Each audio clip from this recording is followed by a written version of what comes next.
À chacun de tes entretiens d'embauche, on te demande si tu maîtrises l'outil Excel ou encore tu viens de prendre ton nouveau poste et tu te rends compte que 90% du temps, il faut utiliser Excel et tu n'y connais pas grand-chose. Pas de panique. Dans cette formation, tu vas acquérir les fondements et les bases dont tu as besoin. Moi, c'est Georges Sauve, je suis consultant formateur et dans cette formation, on va voir ensemble comment se présente l'outil Excel. On va effectuer des calculs grâce à Excel. On va également voir comment utiliser nos premières fonctions, comment créer des tableaux, des graphiques et même comment sécuriser nos données. À la fin de cette formation, tu vas acquérir les anses dont tu as besoin dans ton utilisation quotidienne d'Excel et les fondements qui t'aideront à accélérer ton apprentissage et pourquoi pas à devenir l'expert Excel de ton entreprise. Es-tu prêt pour cette aventure? C'est parti! Avant de démarrer, je vous encourage déjà à vous abonner et à activer les notifications parce que d'autres vidéos de formation vont paraître sur la chaîne, des vidéos de formation sur l'utilisation des fonctions, sur les tableaux, sur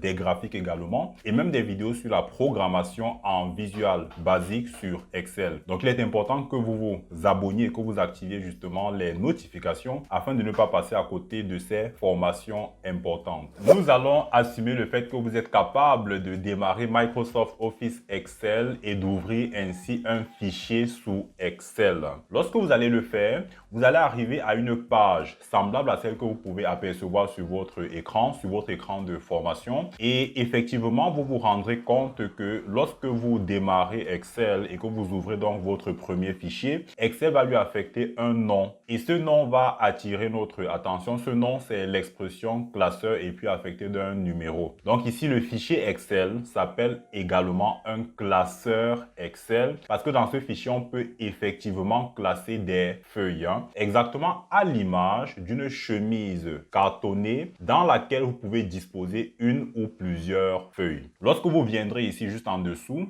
vous allez voir que là nous avons la feuille 1. Donc pour le moment, notre fichier contient une seule feuille. Mais il reste possible d'ajouter des feuilles additionnelles, d'ajouter des feuilles supplémentaires. Pour faire cela, ça n'a rien de compliqué. Il suffit de venir cliquer sur ce bouton, sur ce plus qui est encerclé. Et vous pouvez justement remarquer que lorsque je pointe le curseur là-dessus, juste en dessous, vous avez le mot nouvelle feuille. Donc si je clique dessus, j'ai ma nouvelle feuille qui s'appelle feuille 2. Si je viens encore cliquer dessus, j'ai une autre feuille appelée feuille 3. Donc je peux venir sur la feuille 2, sur la feuille 1 et chaque feuille peut contenir des informations que je vais donc communiquer à cette feuille-là. Et comme on va le voir dans la suite de cette formation, je peux également instaurer des liaisons entre les différentes feuilles de manière à ce qu'elles puissent communiquer entre elles. Si vous venez maintenant un peu au-dessus ou alors sur ce grand espace, vous allez voir qu'il y a des petites cases rectangulaires. Ces cases rectangulaires, on les appelle des cellules.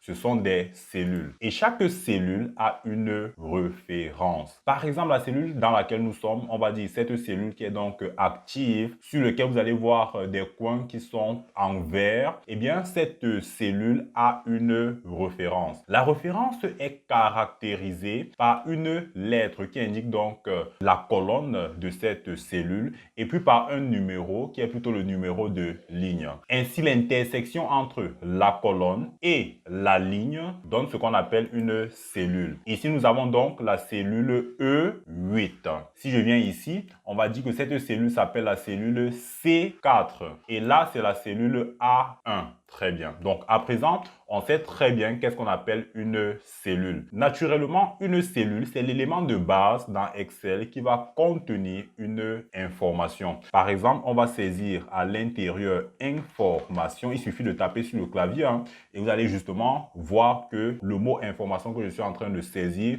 se retrouve à l'intérieur de la cellule. On peut également visualiser le contenu d'une cellule en venant sur ce qu'on appelle la barre de formule. La barre de formule, c'est juste ici et je peux visualiser la même information. Comme on va le voir dans la suite, cette barre de formule est très importante pour comprendre les calculs qui ont été faits dans Excel, pour comprendre également les fonctions qui ont été utilisées. Une fois que j'ai terminé de saisir mon texte, qui peut justement contenir du texte, ça peut contenir également des chiffres. Une fois que j'ai fini, j'appuie sur la touche Entrée ou encore, on peut revenir à l'intérieur en double-cliquant. Je peux cliquer juste ailleurs pour dire que j'ai terminé de saisir mon information qui est à présent dans Enregistrer sous Excel. Maintenant, parlons de la plage de cellules. Une plage de cellules, c'est un ensemble de cellules qui va également être défini par les références ou encore les bornes de cette cellule. Pour voir concrètement ce qu'on appelle une plage de cellules, on va le faire ensemble. On va faire le clic gauche en maintenant le doigt enfoncé et on peut se diriger vers le bas ou encore se diriger vers la droite. Et là, nous avons ce qu'on appelle une plage de cellules. Donc, je vais lâcher mon doigt et là, nous avons cette plage de cellules qui, elle également, a une référence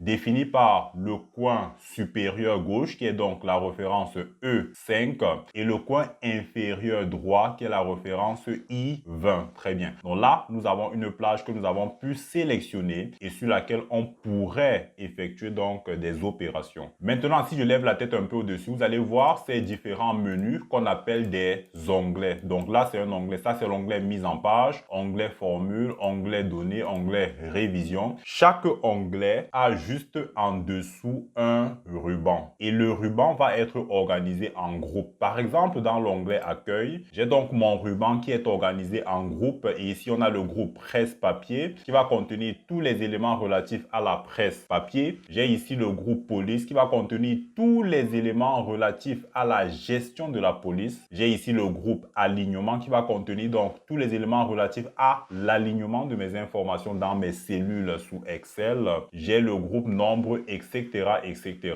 Maintenant, on a un menu particulier, c'est le menu fichier qui, lui, ne présente pas de ruban, mais présente également des éléments qui vont m'être super utiles. On peut par exemple remarquer que sur la gauche, sur la bande verte ici, j'ai la possibilité de créer un nouveau fichier, soit à partir d'un fichier qui est vierge, soit à partir des modèles qui préexistent sous Excel, ou même des modèles que je peux venir retrouver en ligne. J'ai la possibilité d'ouvrir un fichier récent ou encore un fichier qui est présent sur le cloud ou même directement dans un répertoire présent sur le disque dur de mon ordinateur. J'ai la possibilité d'enregistrer directement le fichier sur lequel je suis en train de travailler ou de l'enregistrer dans un emplacement différent. J'ai la possibilité d'imprimer mon document si je clique dessus, de le partager à un tiers, de l'exporter ou tout simplement de fermer mon fichier. Donc, je reviens cliquer sur ce bouton pour revenir sur l'écran précédent. Et à présent, nous pouvons voir qu'il y a également des boutons d'accès rapide, juste au-dessus des menus. Ainsi, j'ai la possibilité à travers ces boutons d'accès rapide d'enregistrer mon document, de venir ici, revenir juste en arrière de manière à annuler la saisie que j'ai précédemment faite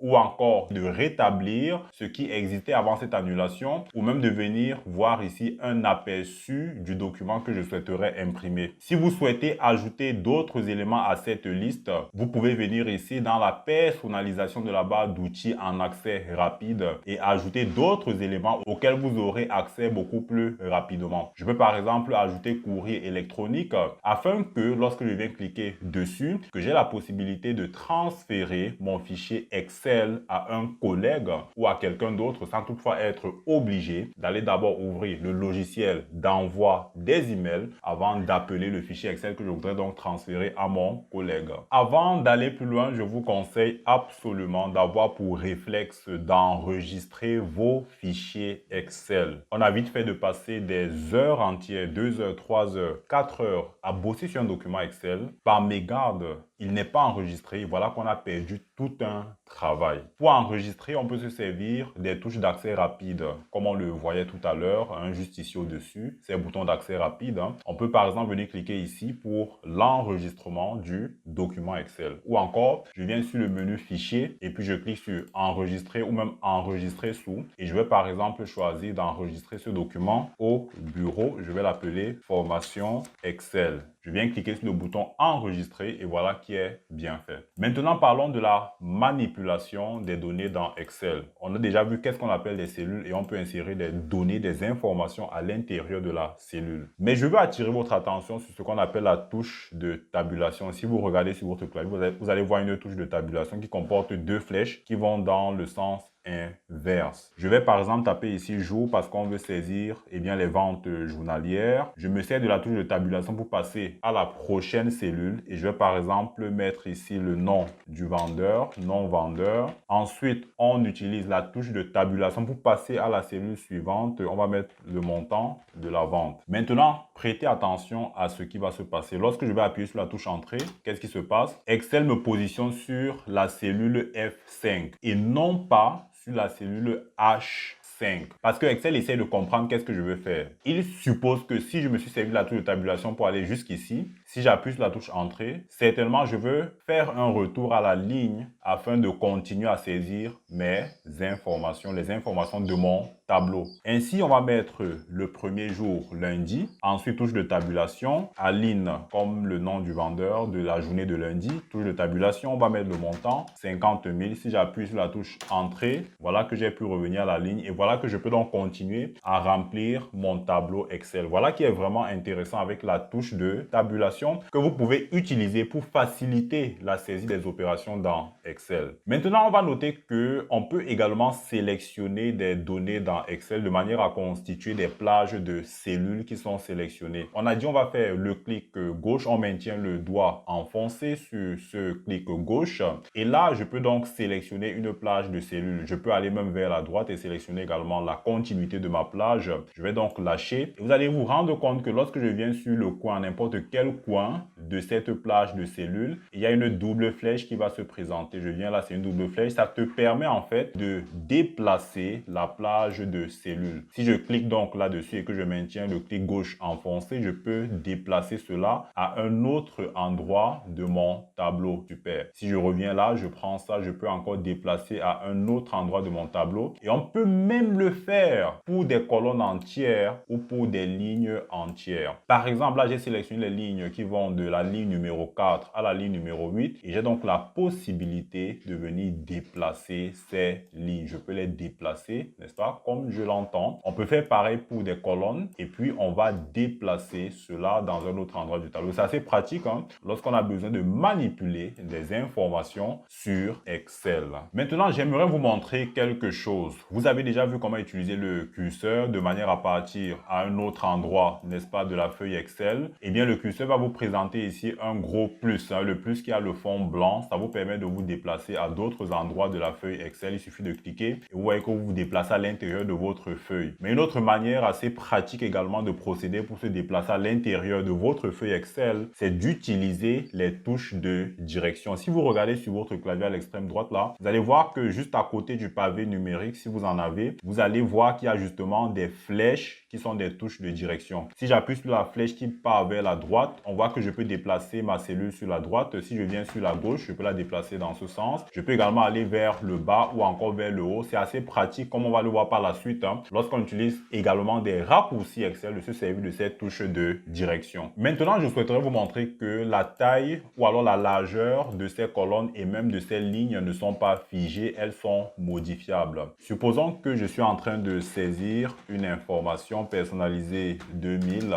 et puis je souhaiterais que cette information s'affiche à l'intérieur de la cellule. Qu'est-ce que je peux faire? Je peux tout simplement venir ici à droite, sur l'extrême droite de la colonne. Vous allez voir qu'il y a une flèche en fond noir, une flèche qui va dans les deux sens, qui va se présenter et qui me permet donc d'élargir la colonne, d'augmenter sa largeur et je peux également la rétrécir si je souhaite. Vous pouvez faire pareil pour les lignes. Il y a la possibilité justement de les agrandir en fonction du résultat que vous souhaitez obtenir. Parlons à présent de la mise en forme dans Excel parce que comme on va le voir présentement, vous pouvez ajouter de la couleur à vos présentations et on va le voir ensemble. On va voir dans cette partie que vous pouvez tout simplement ajouter du gras, mettre votre texte en italique, le souligner, ajouter une bordure, changer même la police et sa taille, etc., etc. Et pourquoi pas changer même la couleur du texte. Commençons par la couleur du texte. Je vais déjà sélectionner les cellules concernées, n'est-ce pas? Ensuite, qu'est-ce que je fais? Je vais venir sur l'onglet Accueil et j'ai un groupe dédié à la mise en forme, c'est le groupe police. Si je viens ici, j'ai la possibilité de changer la couleur du texte. Moi, j'affectionne particulièrement le bleu. Je peux choisir de mettre le texte en bleu. Vous voyez que lorsque vous pointez déjà sur une couleur, vous avez le résultat en fait de cette présentation déjà sur votre feuille Excel. Si je viens sur le vert, vous pouvez voir à l'écran que ça a changé. Si je viens sur du jaune, n'est-ce pas? Une fois que je sélectionne la couleur qui me paraît être celle que je recherche, je peux cliquer juste dessus et voilà que j'ai changé la couleur de mon texte. Je peux revenir en arrière. C'est pas fatal ce que j'ai fait. Ce n'est pas définitif. Je peux revenir en arrière en revenant là et en choisissant l'option automatique. Mais supposons que je veux rester avec la couleur bleue. Très bien, je l'ai sélectionné. Je peux également souhaiter ajouter un remplissage. Libre à moi de venir cliquer sur le bouton remplissage et je peux ajouter un remplissage comme je le souhaite. Pour aller un peu plus loin, pour ceux qui veulent affiner davantage le choix de la couleur, vous pouvez venir prendre autre couleur et vous avez donc la possibilité soit en mode standard, soit en mode personnalisé. Et si vous avez même le numéro de couleur, on a deux modes de palette. On a le mode RVB, n'est-ce pas? Ou encore le mode TSL pour les spécialistes. Et là, vous pouvez faire un choix beaucoup plus précis de la couleur que vous souhaitez obtenir. Donc, pour le remplissage, prenons par exemple un remplissage en jaune, pourquoi pas. Voilà qui est donc fait. Je peux également choisir de mettre mon texte en gras, en italique, je peux le souligner, ou même venir ajouter une bordure. Pourquoi pas, je vais choisir ici cette bordure inférieure, très bien. Mais si je souhaite enlever tous les éléments que je viens d'ajouter, il suffit de revenir, n'est-ce pas, sur ces éléments-là et je peux donc les désactiver. Maintenant, on va voir qu'on peut également changer la police de caractère. Ici, on a en police Calibri. Je peux choisir si je connais la police que je souhaite utiliser. Par exemple, Arial, directement de taper là. Et j'ai donc choisi la police Arial. Là, voici même d'ailleurs. Vous pouvez également voir qu'il y a plein d'autres polices qui sont disponibles. Et il suffit de se présenter sur l'une d'elles pour voir le résultat sur votre texte à l'écran, même si je n'ai pas encore validé. Mais pour pouvoir valider, il suffit que je clique dessus et voilà que j'ai fait mon choix de police. Je peux également augmenter la taille de la police en venant ici et vous voyez que je peux augmenter la taille. On voit que la taille 28 est encore plus visible que celle que j'avais là tout à l'heure. On va donc revenir ajuster la taille de la colonne afin d'avoir l'intégralité qui soit visible à l'œil. Si vous voulez, vous pouvez également venir directement ici. Vous voyez que Excel a prévu deux boutons qui vous permettent soit de diminuer, d'augmenter pardon, la taille, soit de diminuer la taille de votre police de caractère. Supposons que vous avez des cellules pour lesquelles vous souhaitez faire une copie, n'est-ce pas, du contenu et pourquoi pas de la mise en forme et vous souhaitez reproduire ces mêmes éléments dans un autre endroit de votre tableau. Concrètement, nous avons par exemple ces deux cellules, la cellule E2 et la cellule E3 qui comportent du moins ce que je viens de sélectionner et on a déjà vu comment sélectionner une plage de cellules, n'est-ce pas? Donc, je viens de sélectionner cela et je voudrais faire une copie et puis coller cela ailleurs. Pour le faire, vous allez venir dans le menu Accueil. Vous avez ce groupe presse-papier qui comporte les éléments utiles pour la copie et ensuite le collage de vos informations. Donc, pour copier, qu'est-ce que je fais? Donc, on a dit il faut préalablement sélectionner les cellules qu'on souhaiterait copier, n'est-ce pas? Une fois que c'est fait, vous venez ici, vous avez donc ce bouton Copier et en même temps, Excel vous montre qu'il y a un raccourci clavier qui vous permet d'atteindre le même but qui est celui de la copie. C'est le CTRL-C. Pour ceux qui utilisent Mac, ce sera plutôt la touche commande. Donc, CTRL-C vous permet de faire une copie. Donc, on va utiliser les deux procédés. Donc, je clique là et j'ai donc la copie qui est effectuée. Et vous avez ces éléments qui apparaissent en bordure de la plage de cellules et qui sont en mouvement pour vous indiquer que le contenu se trouve dans la presse papier et que vous pouvez donc l'utiliser tant que cette presse papier contient en mémoire donc ces informations que vous avez copiées. Donc, je viens ailleurs. Donc, je vais positionner le curseur dans un autre endroit du tableau dans le but d'appliquer le collage. Donc, je viens par exemple ici et pour coller, je peux revenir cliquer là sur cette icône et vous voyez que j'ai pu effectuer le collage. Alors, je peux également modifier la largeur des lignes afin d'afficher cela correctement. Maintenant, utilisons le raccourci clavier pour effectuer la même opération. Je vais déjà désactiver la copie qui est dans le presse-papier en appuyant sur la touche Échappe. Je reviens sélectionner les cellules concernées. Je vais appuyer sur la touche CTRL. Ensuite, ensuite C. Et là, j'ai fait ma copie. Et puis pour coller, je vais appuyer sur la touche CTRL, ensuite V. Vous voyez qu'on a exactement le même résultat. Et puis on a gagné du temps. Les raccourcis Excel nous permettent vraiment de gagner du temps. Donc, dans votre apprentissage, efforcez-vous de mémoriser les raccourcis les plus importants. Ils vous permettront vraiment de gagner du temps. Maintenant, on va s'intéresser à autre chose d'assez utile. C'est celui de la copie des éléments de mise en forme. Je peux ne pas être intéressé d'aller copier le contenu, mais uniquement la mise en forme afin de l'appliquer à un autre endroit de ma feuille Excel. Donc, pour copier uniquement la mise en forme, donc déjà appuyons sur la touche échappe pour désactiver ce qui est dans la presse papier. Donc, pour copier les éléments de mise en forme, vous avez dans le groupe presse papier cet élément. Si vous mettez votre curseur dessus, il vous dit reproduire la mise en forme. Donc, si je viens déjà sélectionner les éléments pour lesquels je souhaite reproduire la mise en forme, je clique dessus. J'ai donc la possibilité de reproduire cette mise en forme ailleurs, n'est-ce pas? Vous voyez que la mise en forme est reproduite, n'est-ce pas? Maintenant, si je souhaite reproduire cette mise en forme à plusieurs endroits de mon tableau, j'ai la possibilité de venir sélectionner l'élément pour lequel je veux donc faire la reproduction de mise en forme. Je fais un double clic. Tout à l'heure, on a fait un seul clic. Ça vous permet de reproduire la mise en forme une seule fois. Mais si je double-clique,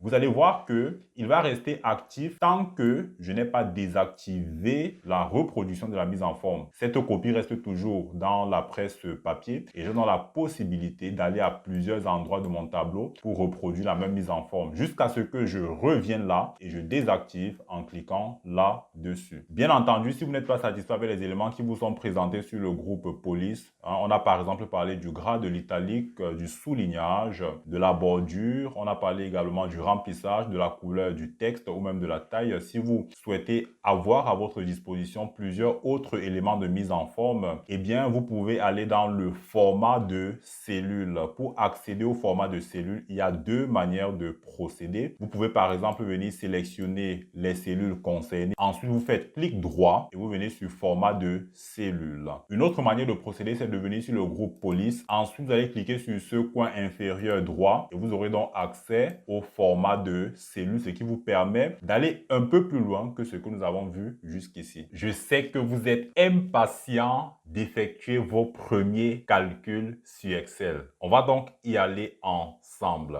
Donc, on va faire un calcul basique. 1 plus 2 plus 3 et puis j'appuie sur la touche Entrée.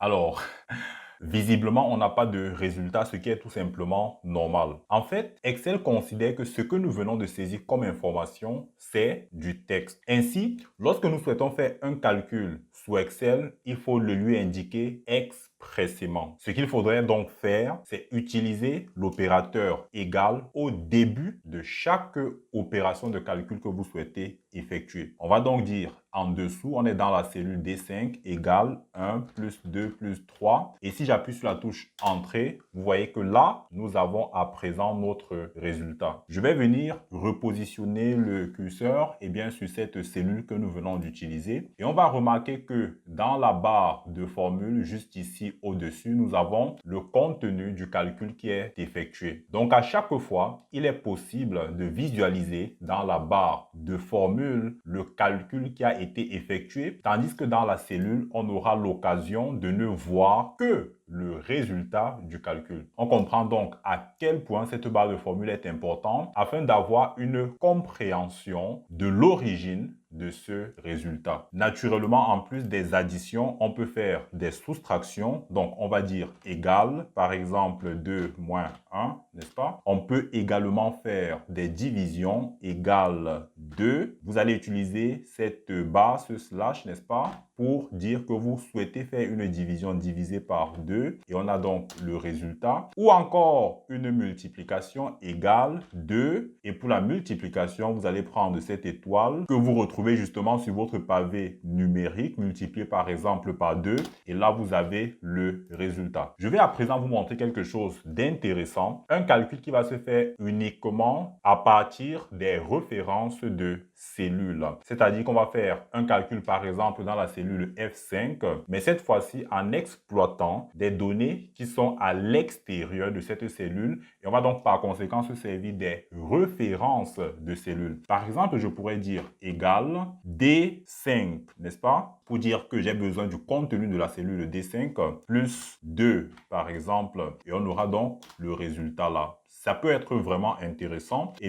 d'adresser des références de cellules afin d'effectuer un calcul. On va donc venir ici dire égal et puis on n'est pas obligé de saisir manuellement la référence d'une cellule. On peut se servir des touches de direction pour aller identifier des cellules dont on a besoin dans notre calcul. Je vais donc utiliser la touche de direction vers la gauche pour prendre le contenu de la cellule D6 et puis on va multiplier par D8. Je me sers toujours des touches de direction et puis j'ai D6 multiplié par D8 et là on va appuyer sur la touche entrée pour valider et dire que nous souhaitons avoir le résultat de notre calcul. Pourquoi c'est si important d'utiliser des références de cellules? Eh bien parce que le contenu de ces cellules peut changer. Par exemple ici, plus tard, l'utilisateur peut estimer que le contenu devrait évoluer et on va par exemple mettre autre chose et puis là vous allez vous rendre compte que ici, puisque nous avions précédemment utilisé la cellule D6,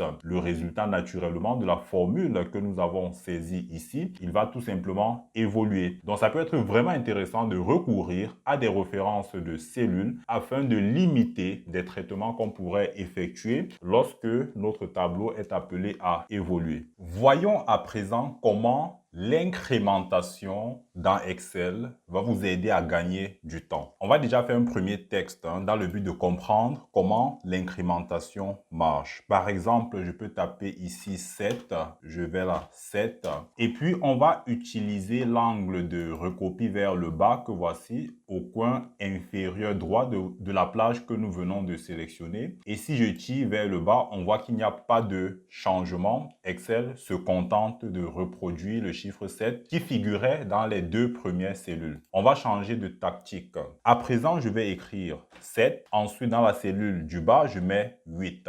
Et vous allez voir ce qui va se produire à présent. Je sélectionne les deux cellules. On va utiliser l'angle de recopie vers le bas. Et je vais donc descendre. Et qu'est-ce qui se passe? Vous remarquez qu'au fur et à mesure qu'Excel effectue la recopie vers le bas, le chiffre qui suit est incrémenté de 1. Pourquoi? Parce que Excel a rapidement compris que entre 7 et 8, ce qui fait la différence, c'est que le 8, c'est le 7 majoré de 1. Par conséquent, le chiffre qui vient après le 8 sera tout simplement 8 majoré de 1. Ainsi de suite, ainsi de suite. On aurait pu utiliser également un intervalle différent et mettre par exemple 7 sur la première cellule et ensuite 10 sur la seconde. Qu'est-ce qui va se passer? Vous allez voir que l'incrémentation va se faire avec un intervalle de 3, n'est-ce pas? Parce que justement la différence entre 10 et 7, c'est 3. Donc on passe de 10 à 13, de 13 à 16, etc., etc. On va voir que cette incrémentation, ça peut également marcher dans le sens inverse. C'est-à-dire que j'ai le 7 là, ensuite j'ai 5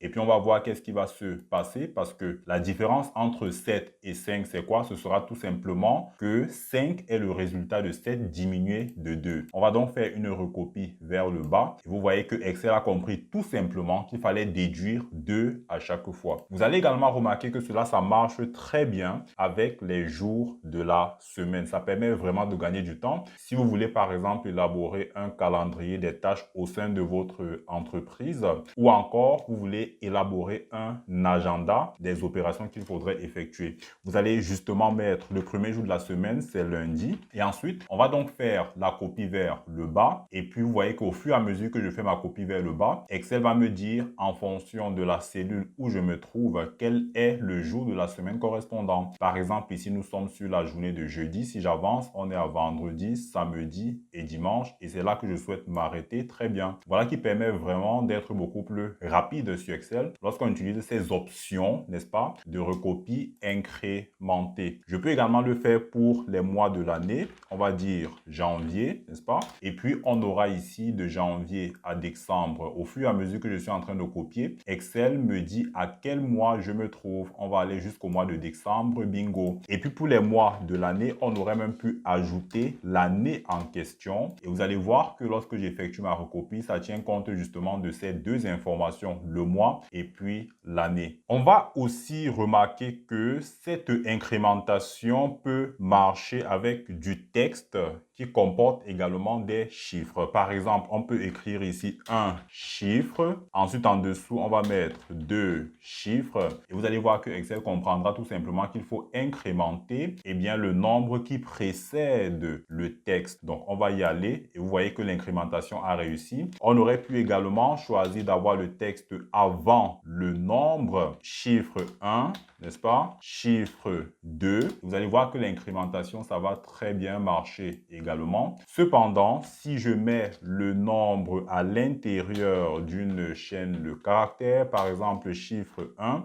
et ensuite texte, n'est-ce pas? Et que je viens en dessous écrire chiffre 2 et ensuite texte, est-ce que Excel comprendra qu'il faut effectuer cette recopie vers le bas? Pas nécessairement. La recopie incrémentée ne marche pas systématiquement. Il faudrait que le chiffre ou alors les nombres soient après le texte ou encore figurent avant le texte. Néanmoins, on a vu dans cette partie que vous pouvez utiliser la recopie incrémentée afin de gagner du temps avec Excel. Parlons à présent des fonctions sous Excel. Les fonctions, ce sont en fait des instructions dont vous demandez l'exécution à Excel. Donc, ces fonctions vous aideront à gagner beaucoup de temps parce qu'en fait, Excel va automatiser pour vous la réalisation d'une certaine tâche complexe. On va donc voir quelques fonctions élémentaires juste pour que tu puisses bien comprendre comment les fonctions marchent sur Excel. Donc, ces fonctions élémentaires, ce sont par exemple les fonctions somme. Donc, pour pouvoir réaliser la somme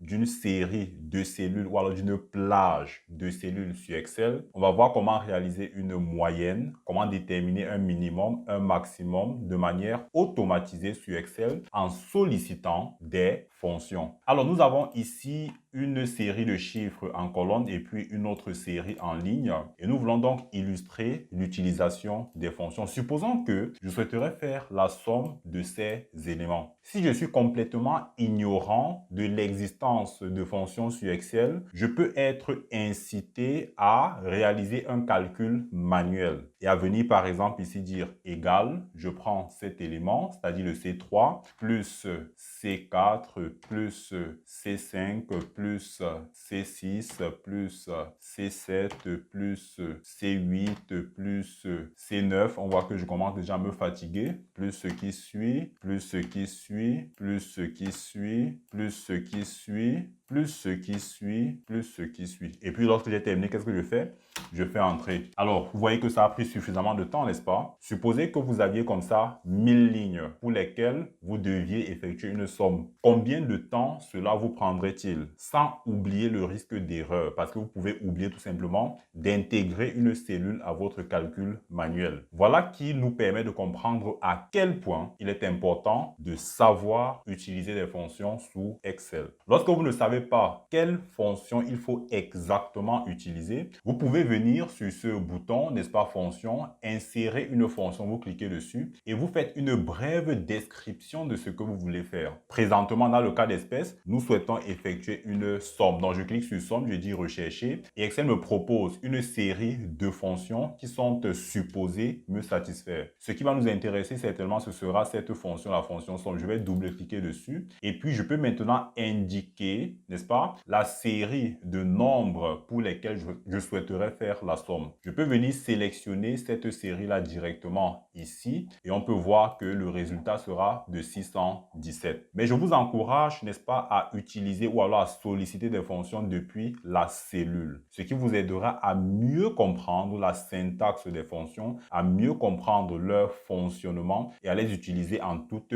sérénité. Ainsi, on pourrait donc venir ici dire égal et puis on va dire somme, n'est-ce pas? Tandis que je suis en train de taper somme, Excel me propose une série de fonctions qui sont supposées, du moins parmi lesquelles je peux faire un choix. Ce qui m'intéresse, c'est le premier, calcule la somme des nombres dans une plage de cellules. Donc, je double-clique dessus et on peut voir que les différents arguments, il suffit tout simplement d'indiquer à Excel les nombres pour lesquels je devrais effectuer donc la somme. On va donc venir faire la sélection ici et puis je vais fermer la parenthèse. Je valide en appuyant sur la touche entrée et voilà que que ma somme a été faite. Donc, c'est 617 et ça rejoint le calcul manuel que nous avions effectué un instant plus tôt. Je vais également vous montrer une autre astuce encore plus rapide qui permet d'appeler la fonction somme. Sur votre clavier, vous allez voir la touche Alt, n'est-ce pas? Vous appuyez d'abord la touche Alt et ensuite suivi de la touche égale. Donc, on va faire Alt égale et puis on peut également automatiquement appeler la fonction somme qui devine rapidement que les cellules adjacentes vers le dessus correspondent aux cellules pour lesquelles je souhaiterais agréger les valeurs. Donc, j'appuie sur la touche Entrée et voilà que j'ai pu également effectuer ma somme. La fonction somme, ça marche également en ligne.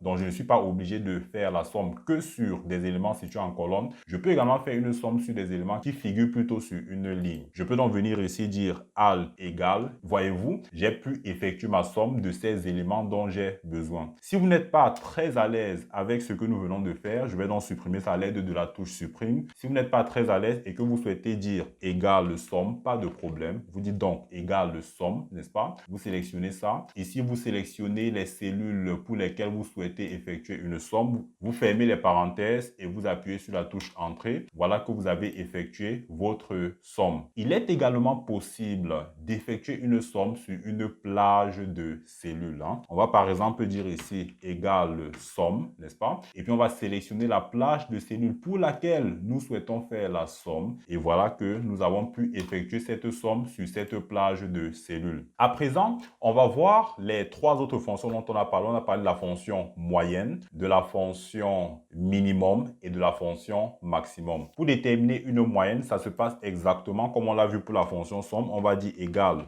moyenne et puis on prend le premier élément proposé par Excel et on va sélectionner tout simplement dans la syntaxe, comme on vient de le voir, la série de nombres pour lesquels je peux déterminer la moyenne. Je vais donc fermer la parenthèse et je valide et puis on a une moyenne de 47 pour cette série de nombres. Vous allez également remarquer que j'ai la possibilité de voir dans la barre d'état un résultat, n'est-ce pas? Je peux voir la somme qui est de 617 telle qu'on l'a déterminée ici. Je peux voir également la moyenne. Je peux voir également le nombre d'occurrences dont j'ai besoin parce que il se trouve parfois que vous avez une feuille Excel ou une plage de cellules. Vous avez juste besoin de visualiser des éléments qui vous intéressent tels qu'une somme, une moyenne, un minimum, un maximum, sans toutefois avoir besoin de faire un calcul dans une cellule à part. Donc la barre d'état vous permet de faire ça. Il suffit au préalable de sélectionner la série de données pour lesquelles vous souhaitez observer un ensemble d'éléments tels que somme, moyenne, etc., etc. Maintenant, si vous voulez afficher d'autres éléments que ceux qui sont actuellement à l'écran, il vous suffit de venir ici faire un clic droit. Par exemple, vous souhaitez ajouter un minimum parce qu'il n'existait pas ou encore un maximum. Vous allez juste cliquer là-dessus et vous allez voir que dès maintenant, vous pouvez voir le minimum de votre série de valeurs qui est le chiffre 1. Vous pouvez également venir afficher un maximum et à présent, vous pouvez voir le maximum de votre série de chiffres. Néanmoins, juste pour des questions de compréhension, pour ce qui est de la détermination d'un maximum en termes de fonction, on va venir ici taper max, n'est-ce pas? Vous allez sélectionner ici la fonction max.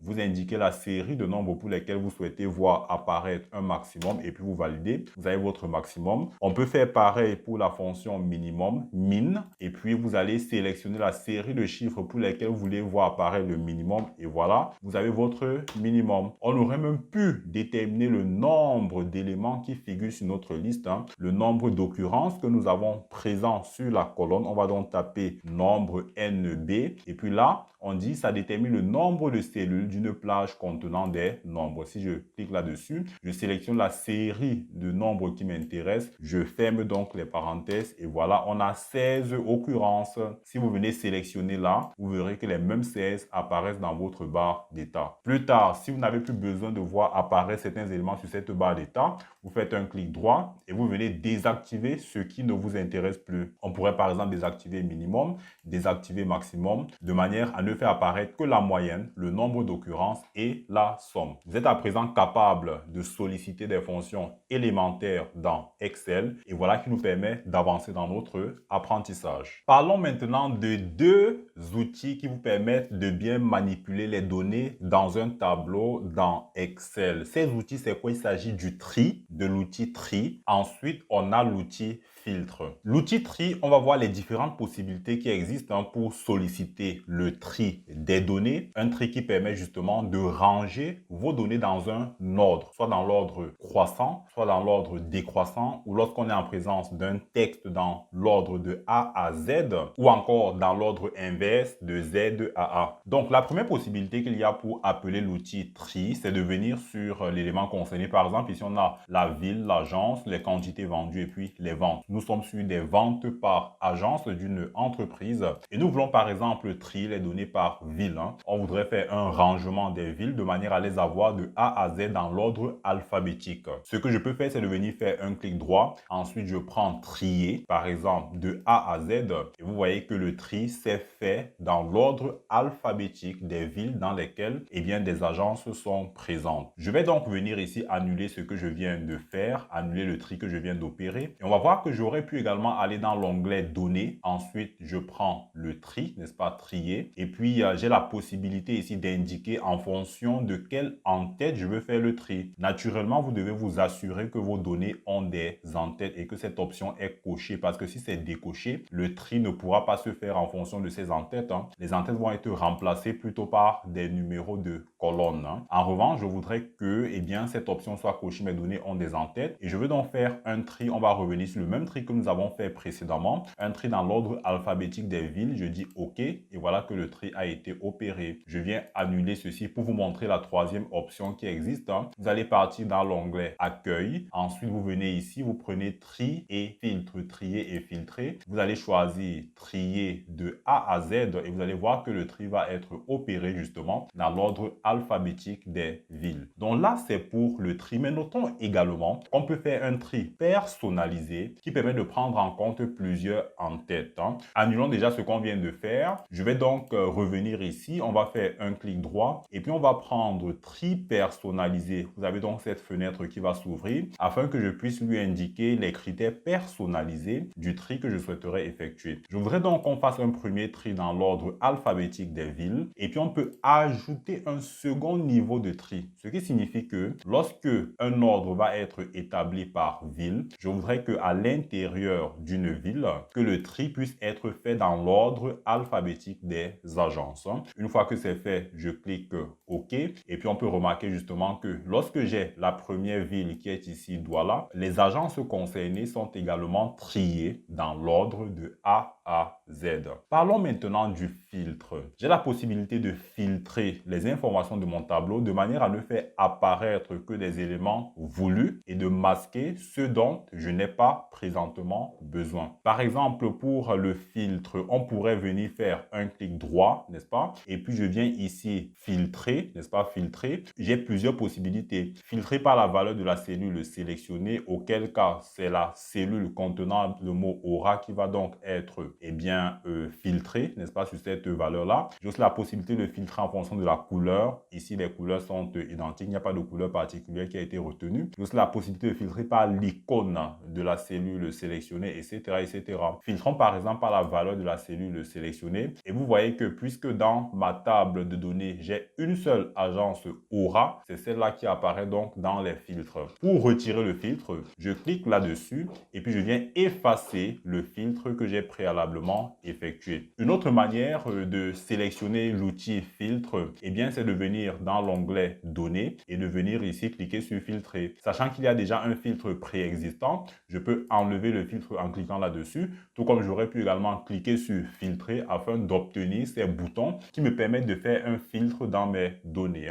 Ensuite, j'aurais pu cliquer sur ce bouton-là et puis sélectionner les agences qui m'intéressent de manière à ne faire afficher à l'écran que ces agences-là. Et les agences qui n'auront pas été sélectionnées seront tout simplement masquées. Pour enlever le filtre, je reviens ici, je clique effacer le filtre de l'agence et voilà que mon tableau apparaît dans son intégralité. Une dernière méthode pour ce qui est d'ajouter un filtre consiste à venir sur le menu accueil. Ensuite, vous prenez trier et filtrer et puis vous choisissez l'option filtrer, n'est-ce pas, qui vous permet d'ajouter un filtre à votre tableau. Nous disposons maintenant des données de vente de nos différentes succursales sur l'année, sur les différents mois de l'année, sur les 12 mois, n'est-ce pas, qui sont donc repartis dans ce tableau, donc on a janvier, février, mars, avril, mai, juin. On a donc octobre ici. Sauf que si je veux aller jusqu'au bout du tableau, je suis quelque peu obligé de me saisir de cette barre de défilement horizontale pour visualiser l'intégralité de mon tableau, ce qui n'est pas du tout très confortable.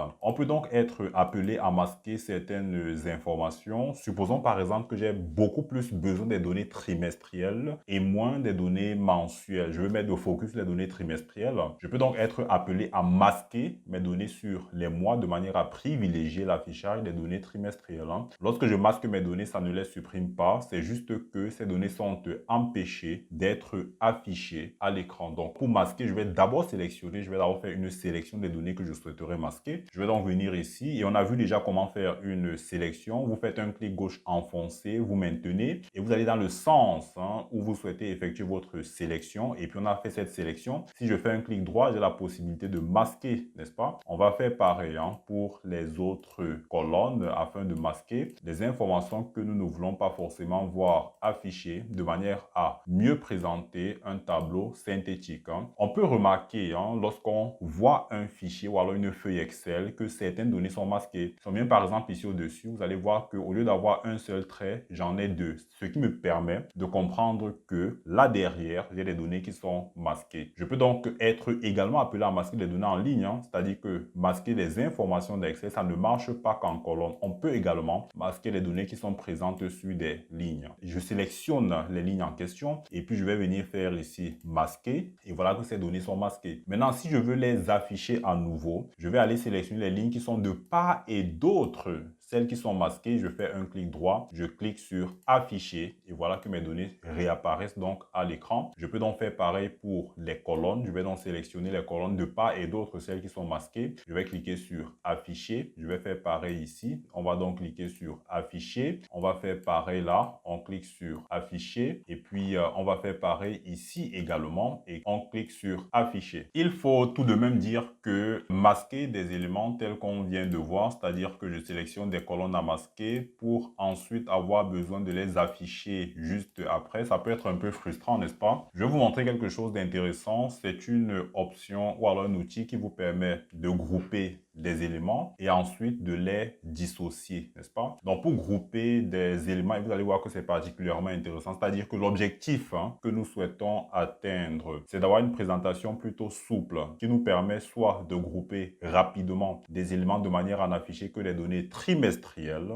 soit de les dissocier ou encore d'afficher des données beaucoup plus détaillées. Donc, ce que je vais faire, je vais vous montrer comment ça marche sur des colonnes et ensuite comment ça marche sur des lignes. Pour les colonnes, je vais déjà sélectionner les colonnes concernées. Je prends uniquement sur les 3 premiers mois. Vous allez voir comment ça marche. Je prends la peine de ne pas prendre le cumul sur le premier trimestre. Donc, je prends uniquement les 3 premiers mois. Je les sélectionne. Ensuite, vous venez dans l'onglet Données. Et ensuite, vous allez prendre ici Grouper, n'est-ce pas? Je vais faire pareil pour le deuxième trimestre d'avril à juin, pardon. Je viens sur Grouper.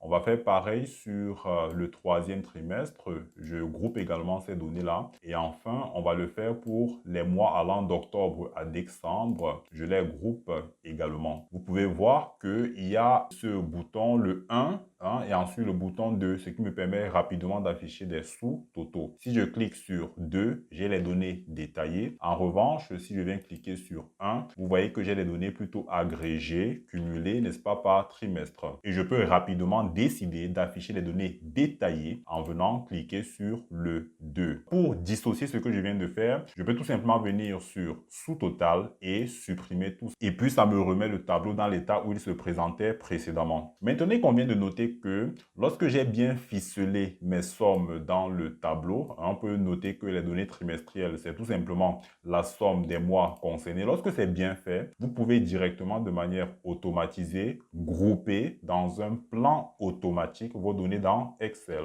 Il suffit d'être présent à l'intérieur de votre tableau et de venir ici prendre grouper et puis vous prenez plan automatique et vous voyez que Excel a vite fait de vous créer un plan automatique et on peut voir qu'on peut donc afficher des données agrégées en fonction de ce que l'on souhaite présenter. Si je viens cliquer ici sur 2, vous voyez que les données sont agrégées et ne sont présentées que par trimestre. Si je viens cliquer sur 3, vous avez le détail et si je clique sur 1, vous avez uniquement le total sur l'année. Je peux également décider de grouper les données en ligne de manière à n'afficher que le strict minimum. Nous allons voir maintenant un assistant à la saisie des données dans Excel, ce qui nous permettra de gagner du temps lorsqu'on a à compléter des informations sur une base préétablie. Nous avons donc ici un listing des ventes qui ont été effectuées à des clients. On a les produits qui ont été vendus et puis les quantités sur une période. Supposons qu'on a confié à notre collaborateur de compléter les informations concernant les ventes. Comment est-ce qu'on peut faire pour gagner du temps, sachant qu'on a une liste prédéfinie de clients et on va tout simplement saisir des informations sur des clients qui existent déjà. On va donc se servir de la liste déroulante sous Excel.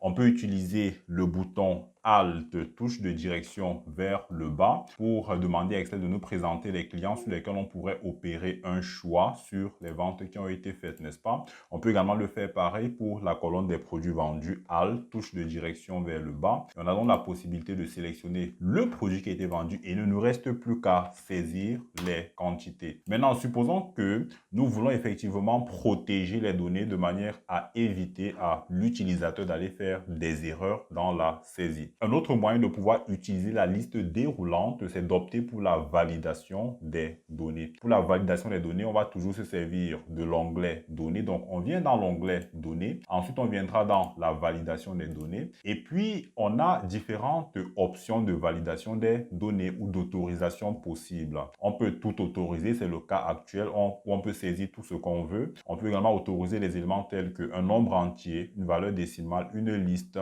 Pour ce qui est des noms clients, il vaut mieux prendre la liste et c'est à nous de définir cette liste admissible. Ainsi, pour la source, on peut choisir soit de saisir des éléments en dur ici, de manière à avoir toute la liste de nos clients sur cette source en dur, sauf que c'est hyper compliqué de faire ça, point virgule, etc., etc. Moi, je préfère généralement avoir une liste séparée dans une feuille à part ou dans une plage de cellules à part, de manière à venir sélectionner cette plage de cellules via ce bouton. Donc, on va effacer ça et on peut venir ici, n'est-ce pas, et sélectionner la plage de cellules. Mais plutôt que d'aller sélectionner une plage de cellules présente dans un tableau sur lequel on est en train de travailler, moi, je vais vous proposer, on va annuler, et puis je vous propose de copier les clients qui sont ceux de l'entreprise. On va faire CTRL-C pour la copie. On peut venir sur une feuille distincte, coller le résultat, CTRL-V, et ensuite, on viendra donc créer notre liste déroulante par la validation des données. Donc, je vais venir sur, on a dit le menu données, l'onglet données. Ensuite, je prends la validation des données et puis je choisis l'autorisation d'une liste. Et puis, la liste dont nous avons besoin, c'est celle que nous avons créée à part ici. On va donc retenir cette liste-là. On clique sur OK, ce qui fait que l'utilisateur ne pourra sélectionner que des clients qui figurent sur la liste autorisée, n'est-ce pas? On peut faire pareil pour les produits vendus. On va donc copier ça, CTRL-C. Je mets ça sur une feuille distincte et on peut donc revenir ici, créer une validation des données uniquement sur la base de cette liste des produits disponibles à la vente par la société. Je viens donc sélectionner la liste en question et puis je reviens ici valider OK et puis l'utilisateur ne pourra que saisir des données, n'est-ce pas, qui ont été inclus dans la validation des données et il ne lui restera qu'à indiquer les quantités concernées. Si vous voulez copier les paramètres de cette validation, on va donc faire un CTRL-C pour copier ça. Et puis ensuite, on veut que la validation des données soit répercutée sur les cellules qui viennent juste après. On va donc faire un clic droit et puis on va venir prendre le collage spécial. Vous venez donc sélectionner validation pour que dans ces autres cellules-là, que la validation des données que vous avez effectuée ici soit tout simplement reproduite là. Et à chaque fois, l'utilisateur l'utilisateur devra insérer des informations qui ont été prédéfinies. Voilà qui nous permet de protéger les informations qui sont saisies par des collaborateurs et de limiter des erreurs de saisie. Vous êtes à présent capable de faire une validation des données et d'utiliser la liste déroulante sur Excel. Parlons maintenant des graphiques. La conception, la modification et la suppression des graphiques, c'est l'un des moments attendus de cette formation et on va à présent voir comment, à partir des données présentes dans un tableau, on peut créer un graphique.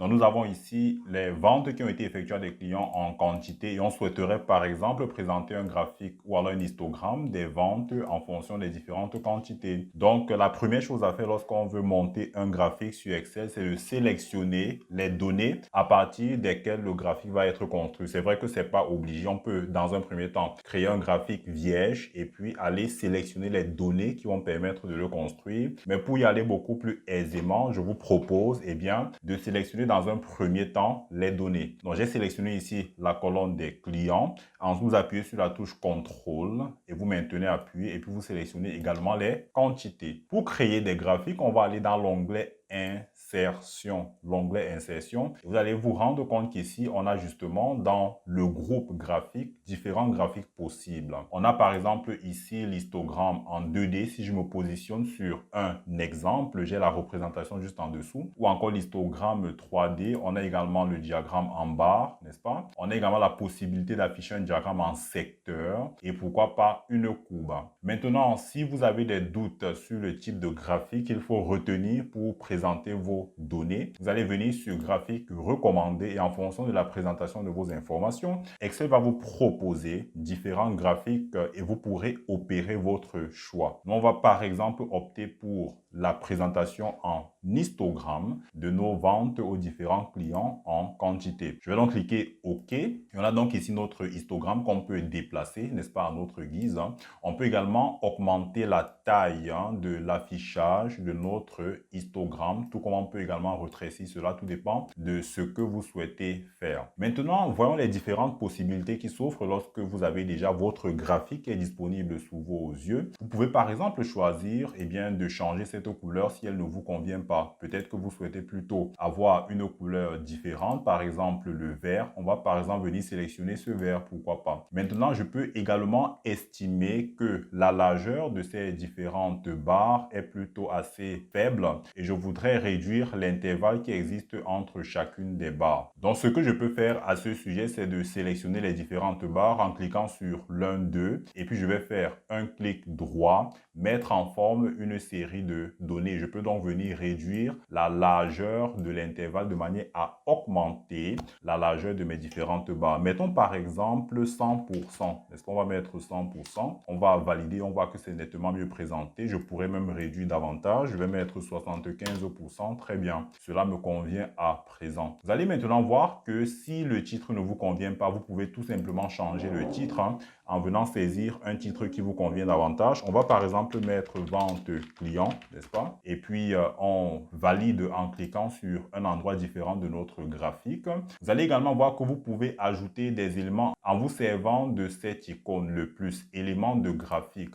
Vous pouvez par exemple ajouter une étiquette de données, pourquoi pas. Dans la base intérieure, vous pouvez ajouter des données relatives à chacun des clients de manière à laisser apparaître dans chacune des colonnes les ventes qui ont été faites en quantité, les ventes cumulées, n'est-ce pas? Étant donné que c'est plutôt sombre, on a du noir sur du vert foncé. Je vais venir ici dans l'onglet accueil. Je vais donc choisir une couleur de police plutôt claire, n'est-ce pas, de manière à pouvoir laisser clairement apparaître les étiquettes de données. Une autre chose également que je pourrais être appelé à faire, c'est de filtrer sur ma sélection de données parce que je souhaiterais peut-être masquer des informations relatives à certains clients. Sur les 2 premiers clients, je vais décocher, n'est-ce pas? Et puis, tant que vous n'appliquez pas, vous n'aurez pas le résultat. Il faut, lorsque vous avez désélectionné, à la fin, il faudrait tout simplement appliquer pour faire disparaître les données relatives, par exemple, au client Calvin et au client Elisabeth. Je pense que jusqu'ici, on a fait le tour, n'est-ce pas, de ce qui reste possible à faire sur des graphiques Excel en termes de modification.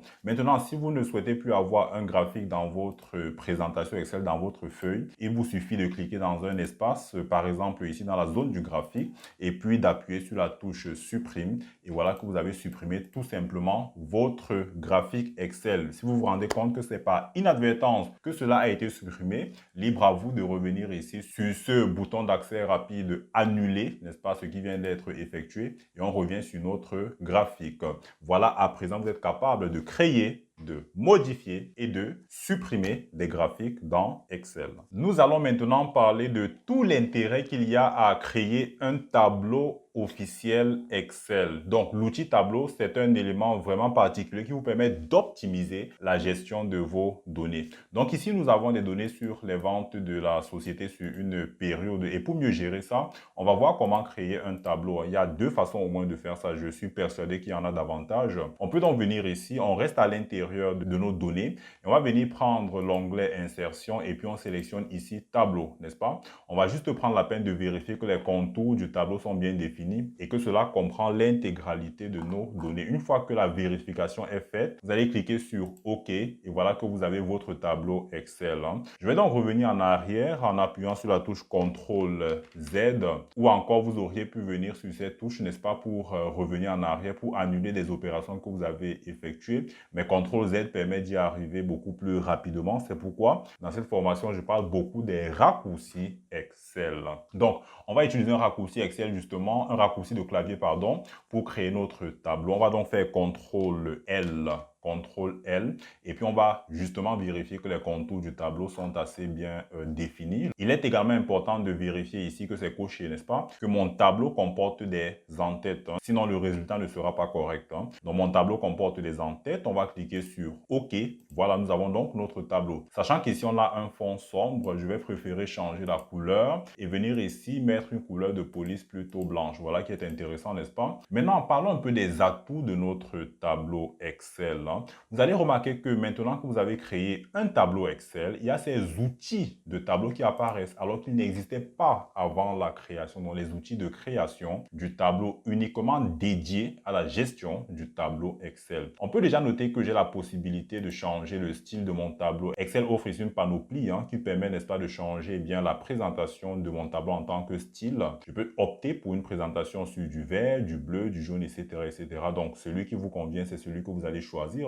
On va par exemple opter pour ce style. Je clique donc dessus et j'ai un tableau qui est assez présentable. Vous allez remarquer également que vous avez la possibilité, n'est-ce pas, de décocher la ligne à bande ou alors de cliquer là-dessus ou même d'ajouter une colonne à bande. Ça dépend de vous. Si ça vous permet d'avoir une meilleure lisibilité sur vos données, pourquoi pas? Ce serait peut-être bien de le faire. On peut également noter que lorsque je défile vers le bas, contrairement aux autres données qui ne sont pas présentées sur un tableau, lorsque j'ai des éléments qui vont se présenter sur des dizaines, des centaines de lignes par exemple, moi j'ai besoin d'être toujours sur des colonnes sur lesquelles je suis présent. Vous allez donc voir que l'entête du tableau continue à s'afficher même si je suis en train de défiler vers le bas, n'est-ce pas? L'entête du tableau reste visible et c'est assez pratique avec le tableau Excel. J'ai également la possibilité d'ajouter automatiquement une ligne de totaux. Donc si je viens cliquer ici, ligne des totaux, j'ai donc une ligne des totaux qui s'affiche et qui me donne automatiquement la somme des ventes. Si je veux, je peux changer la somme et obtenir par exemple une moyenne, pourquoi pas, ou encore d'obtenir un maximum, n'est-ce pas? Ça, c'est la vente la plus élevée, ou encore un minimum, la vente la plus faible. Je vais donc rester sur la somme. Si je viens ici, je peux également opter pour la somme. Et puis ici, j'aimerais voir le nombre de documents de vente qui a été édité. On va donc venir prendre nombre, très bien. Ça me donne le nombre d'occurrences, 36 ventes qui ont été faites, n'est-ce pas, sur la période. Maintenant, vous pouvez remarquer que si je veux étendre mon tableau, c'est pas bien compliqué. Je vais déjà désactiver la ligne des totaux et je voudrais peut-être ajouter un élément à la suite. C'est pas difficile. Il suffit d'ajouter une donnée et puis le tableau va être incrémenté automatiquement. Un autre élément particulier avec le tableau sous Excel, c'est que je peux ajouter aisément une colonne supplémentaire. Je peux par exemple ajouter une colonne sur la taxe sur la valeur ajoutée. Il suffit de taper taper taxe sur la valeur ajoutée comme nouvelle en tête. Et puis, on peut voir que automatiquement, voilà mon tableau qui est étendu pour intégrer une colonne additionnelle. Maintenant, pour déterminer la TVA, on va supposer que la TVA est au taux, n'est-ce pas, de 20%. On va mettre là, entre parenthèses, 20%. Et puis ici, on va dire égale vente.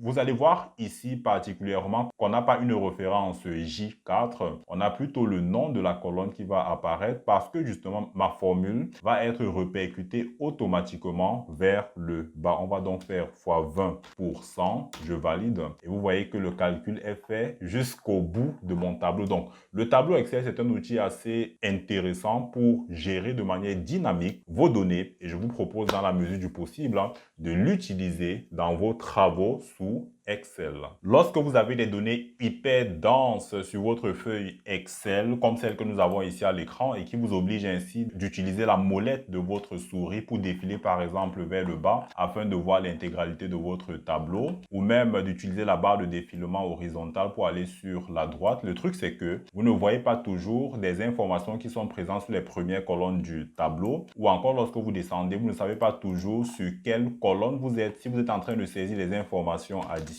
vous ne savez pas trop sur quelle colonne, sur quelle en-tête vous êtes exactement. Donc du coup, vous avez besoin de figer certains volets, de figer par exemple cette première ligne afin que lorsque vous allez défiler vers le bas, que la ligne puisse être visible. Il y a donc des éléments sur Excel qui nous permettent de figer soit une colonne, soit une ligne. Et on va donc voir ça présentement. Alors, pour pouvoir figer des volets, c'est pas difficile. Il faut aller dans le menu affichage et vous avez donc la possibilité de cliquer ici, figer les volets et de figer la ligne supérieure. Si on fige la ligne supérieure, vous allez voir que cette en-tête ne bougera pas au fur et à mesure que je défile vers le bas. Donc, du coup, si je suis en train de saisir une information ici, je sais que je suis en train de compléter une information relative à l'année. Si je suis en train de saisir une information sur cette seconde cellule, je sais exactement sur quelle en-tête je suis et c'est assez efficace, n'est-ce pas, de pouvoir figer ainsi la ligne supérieure. Je peux être intéressé également de figer cette colonne sur les années pour que lorsque je vais avancer sur la droite, que je puisse savoir exactement quelle est la colonne sur laquelle je suis. Donc, vous allez venir toujours sur le menu affichage, figer les volets et vous prenez figer la première colonne. Une fois que la première colonne est figée, eh bien, elle reste stable et ne bouge pas au fur et à mesure que je suis en train de progresser dans mon tableau et je sais pertinemment que ici je suis sur l'année 2020. Très bien. Vous pouvez en même temps constater que lorsque je fige la première colonne, je n'ai plus la main sur les en-têtes. Donc du coup, on va venir se positionner ici sur la cellule B2. On reste sur la cellule B2, pourquoi? Parce que juste au-dessus, on a l'en-tête et sur notre gauche, on a la colonne des années et nous souhaitons figer des éléments tels que on va garder stable la colonne des années et stable également la ligne des en-têtes. Donc je reste sur la ligne B2 et je vais venir sur figer les volets. Je libère déjà les volets, n'est-ce pas, que j'avais préalablement figé. Ensuite, je viens prendre figer les volets. Donc, c'est hyper important de rester sur la bonne cellule afin que les deux éléments que nous souhaitons figer le soient, qu'on ait l'en-tête et puis qu'on ait cette colonne également. Donc, je reste sur la cellule B2 et je viendrai ici cliquer sur figer les volets. Et on peut remarquer que les en-têtes resteront stables, de même que les années également au fur et à mesure que je progresse dans mon tableau. Donc, c'est hyper important pour exploiter vos données de pouvoir ainsi figer les volets. Maintenant, à la fin, si vous ne souhaitez plus les avoir figés et vous voulez les libérer, vous cliquez tout simplement sur libérer les volets et vous n'avez plus rien de figé. Voilà qu'à présent, vous êtes capable de figer des volets et de les libérer également. Parlons maintenant des références absolues et des références relatives. C'est hyper important de bien comprendre ce concept simple, certes, mais il faut absolument le maîtriser pour éviter, n'est-ce pas, lorsque vous allez être appelé à rédiger des formules, eh bien, de faire des erreurs, surtout lorsque vous allez copier ces formules dans d'autres cellules dans le but de répercuter le résultat dans ces différentes cellules-là. Donc, pour illustrer ce concept, on va partir des ventes des différentes agences de la société sur le trimestre 1. Nous avons le mois de janvier, le mois de février, le mois de mars et puis les données cumulées sur le trimestre 1. Nous pouvons par exemple être appelés ici à déterminer le poids de chaque agence dans les ventes de la société. Pour cela, je vais écrire ici pourcentage, n'est-ce pas? Et puis, on va déterminer déterminer le pourcentage ici comme étant égal. On va prendre G4 qu'on va rapporter à ce total, n'est-ce pas? Afin d'avoir le poids de la première agence sur le total trimestriel. Je valide en appuyant sur la touche Entrée et nous avons là un pourcentage. Il convient de convertir ça en venant ici sur le format, n'est-ce pas, des nombres là. Et puis on a 17%.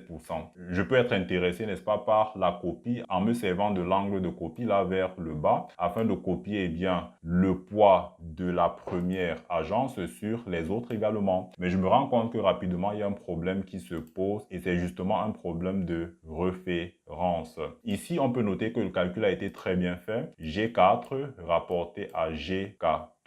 Et on peut noter que là, nous sommes en présence de références relatives. C'est-à-dire que lorsque je vais copier cela vers le bas, eh bien, Excel va tout simplement interpréter que je souhaite faire déplacer les références que j'avais sur cette cellule au-dessus dans la direction du bas. Au-dessus, qu'est-ce que j'avais? J'avais G4 et puis G14. Donc, normalement, si je descends d'une cellule, je dois ajouter une unité et passer de G4 à G5 et de G14 à G15. C'est exactement ce que nous avons. On passe à G5. Là, ça ne pose aucun problème parce que je souhaiterais justement déterminer le poids de l'agence Garoua Centre et dont le total est sur G5. Celui qui pose problème, c'est le G15. Là, je ne voudrais pas déplacer le total. Je voudrais que le total reste identique. Je voudrais rester sur G14. Comment est-ce qu'on peut faire ça? C'est en définissant G14 comme étant une référence absolue. Pour y arriver, j'ai besoin d'ajouter les caractères $ de part et d'autre. Donc, vous pouvez regarder sur votre clavier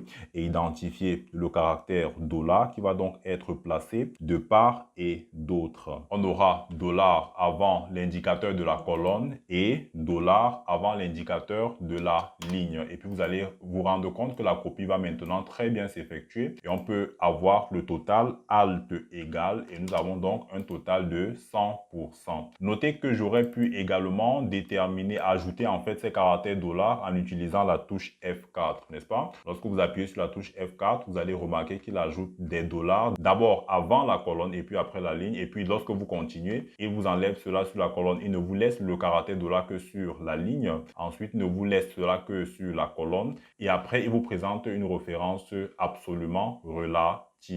On va donc voir ensuite qu'on peut également avoir des références qui sont mixtes, n'est-ce pas? On va maintenant copier ces éléments sur une plage distincte et je vais être appelé à déterminer des données relatives pour chacun des mois. Donc l'idée c'est quoi? Je voudrais déterminer ici pour chacune des agences et pour chacun des mois le poids de chaque mois dans le total de l'agence.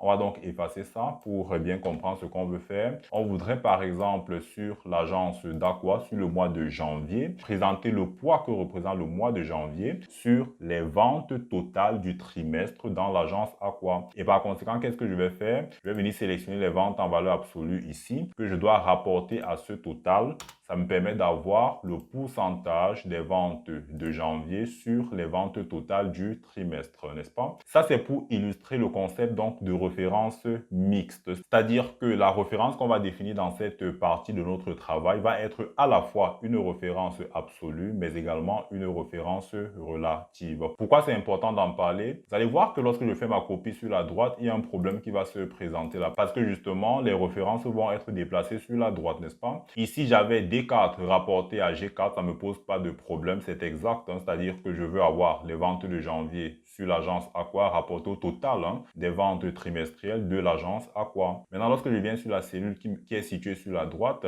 Excel, qu'est-ce qu'il va faire? Il va déplacer D4 vers E4 et déplacer G4 vers H4. Pourtant, qu'est-ce que je voudrais avoir? Qu'il me déplace D4 sur E4, pas de problème, ça c'est bon parce que là, j'aurai le poids des ventes de février, mais je voudrais maintenir stable, ne pas faire bouger le total trimestriel. Je voudrais que le G4 reste stable. Donc, qu'est-ce qu'on peut faire? On peut donc faire comme précédemment en venant ici figer G4 et puis la donnée sur le cumul trimestriel est figé. Et là, lorsqu'on va copier sur la droite, notre problème sera résolu. On peut même remarquer qu'on aura un total, n'est-ce pas, de 100%. Alt égale et nous avons effectivement 100%. Maintenant, un problème va se poser lorsque lorsque je vais copier ces éléments vers le bas. On peut rapidement se rendre compte que sur les autres lignes, je n'ai pas un total de 100%, ce qui est tout simplement anormal. Lorsque je viens ici, on peut remarquer que le décalage n'est pas propre, c'est-à-dire que la référence est bel et bien déplacée sur D5, ce qui est exact.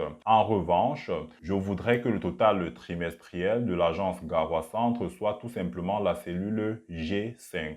Donc au final, on se rend compte qu'ici, j'ai besoin, lorsque je me déplace vers le bas, de figer la colonne, mais pas la ligne. Je voudrais que la ligne reste mobile, n'est-ce pas? Je voudrais que la colonne soit figée, certes, mais pas la ligne, que la ligne reste mobile, de manière à pouvoir passer de G4 à G5 lorsque je suis ici, et là de passer de G5, n'est-ce pas, à G6. Et naturellement, ici, lorsque je passe sur la droite, je voudrais bien entendu que la colonne G soit maintenue et que cela ne bouge pas. On va donc venir faire nos modifications ici dans cette première cellule dans laquelle on a précédemment défini une référence absolue. Et on va se servir de la touche F4 afin de figer uniquement la colonne et rester la ligne mobile. J'espère qu'on a très bien compris, n'est-ce pas, ce que nous sommes en train de faire, de manière à pouvoir stabiliser la colonne et de laisser la ligne mobile au fur et à mesure que je vais donc copier ma formule vers le bas. Donc une fois que c'est fait, on va donc copier ceci sur la droite et copier ceci vers le bas. Et on a donc notre problème qui est résolu et on voit qu'effectivement, pour chacune des agents, j'ai un total de 100%. Je pense qu'avec ce qu'on vient de faire,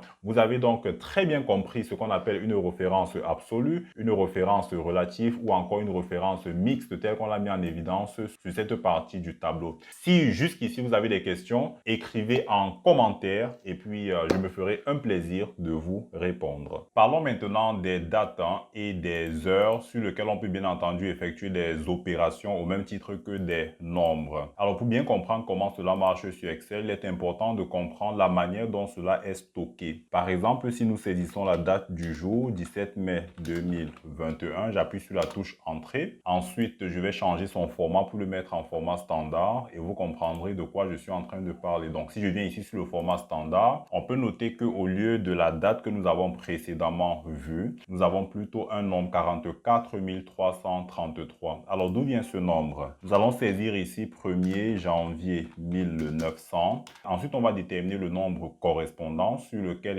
cette date est stockée sous Excel. Et puis on peut remarquer que c'est 1. Par conséquent, je comprends que si je mets 2 janvier 1900, qu'est-ce que j'aurai ici? J'aurai forcément 2, n'est-ce pas? Très bien. Ainsi, on comprend que du 1er janvier 1900 au 2 janvier 1900, autant pour moi, la différence, c'est le chiffre 1. Et si j'ai une date, par exemple celle-ci, 20 mai 2021, et que je veux lui ajouter un jour, qu'est-ce que je vais faire? Je vais venir ici, égal, je prends donc cet élément, et j'ajoute une journée, j'ajoute tout simplement 1, et voilà que j'aurai le 21 mai 2021.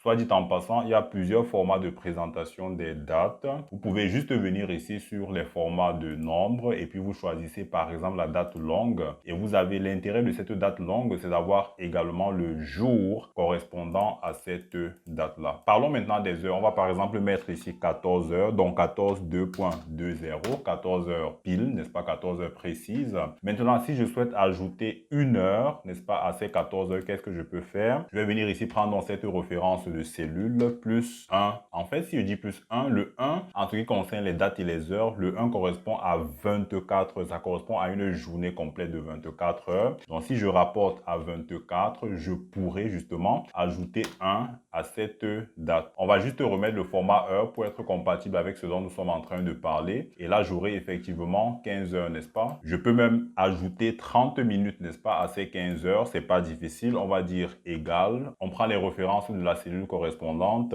plus 1. Si je rapporte à 24, ça me donne 1 heure.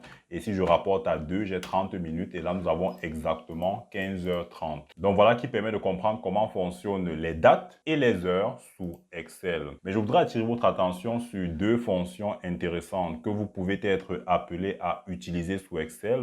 C'est la fonction qui vous permet d'avoir la date du jour, n'est-ce pas, la date du jour. Et puis, on aura la fonction qui vous permet d'avoir l'heure de maintenant. Donc, pour avoir la date du jour, vous allez utiliser la fonction aujourd'hui, n'est-ce pas? Ça peut revêtir un l'intérêt de devoir utiliser cette fonction en ce que dans le fichier que vous êtes en train d'exploiter, vous pouvez souhaiter tout simplement à l'ouverture de ce fichier afficher la date du jour. Donc la fonction correspondante, c'est la fonction aujourd'hui. On va remarquer que dans les arguments, il n'y a rien à indiquer, il suffit d'ouvrir les parenthèses et de les fermer. Ensuite, vous validez, vous avez la date du jour. Maintenant, si vous souhaitez avoir en complément de la date du jour l'heure exacte du moment où on se trouve, vous allez utiliser la fonction maintenant. Donc, vous utilisez la fonction maintenant. On dit ça renvoie la date du jour et l'heure du jour sous la forme d'une date et d'une heure. Donc, je sélectionne maintenant, je ferme juste les parenthèses et je valide. Et là, vous avez la date du jour accompagnée de l'heure correspondante. Tout à l'heure, nous avons parlé de validation des données, principalement sur les éléments de liste sur lesquels l'utilisateur devrait, n'est-ce pas, faire une sélection avant de pouvoir remplir la donnée attendue de lui. Maintenant, on va voir que la validation des données s'applique à d'autres éléments que des listes. Ça permet par exemple d'être restrictif sur la date à compléter par l'utilisateur, sur le nombre qui peut être saisi par lui ou sur d'autres éléments également. Donc, supposons que nous avons une série d'informations à compléter sur les employés de la société et qui est par exemple confiée à un collaborateur. Ici, il pourrait donc mettre le nom de l'employé dans cette colonne, la date d'embauche, le matricule et le salaire. Par exemple, pour le nom de l'employé, on peut être restrictif sur le nombre de caractères qui va tout simplement figurer sur le nom de l'employé. On vient donc sur l'onglet données. Ensuite, on prend validation des données. Et puis, nous avons la possibilité ici d'autoriser un certain nombre d'éléments. Par exemple, la longueur du texte. On peut estimer qu'on voudrait un texte qui soit supérieur, n'est-ce pas, à 5 caractères, n'est-ce pas? 5 caractères, c'est le minimum qu'on devrait avoir sur le texte. Par conséquent, s'il saisit une information de 3 caractères, ça ne passera pas. Il faudra absolument qu'il indique un nom qui dépasse ou alors qui va au-delà, n'est-ce pas, de 5 caractères. Et là, ce sera accepté par le tableau, n'est-ce pas? Ensuite, on a la date d'embauche.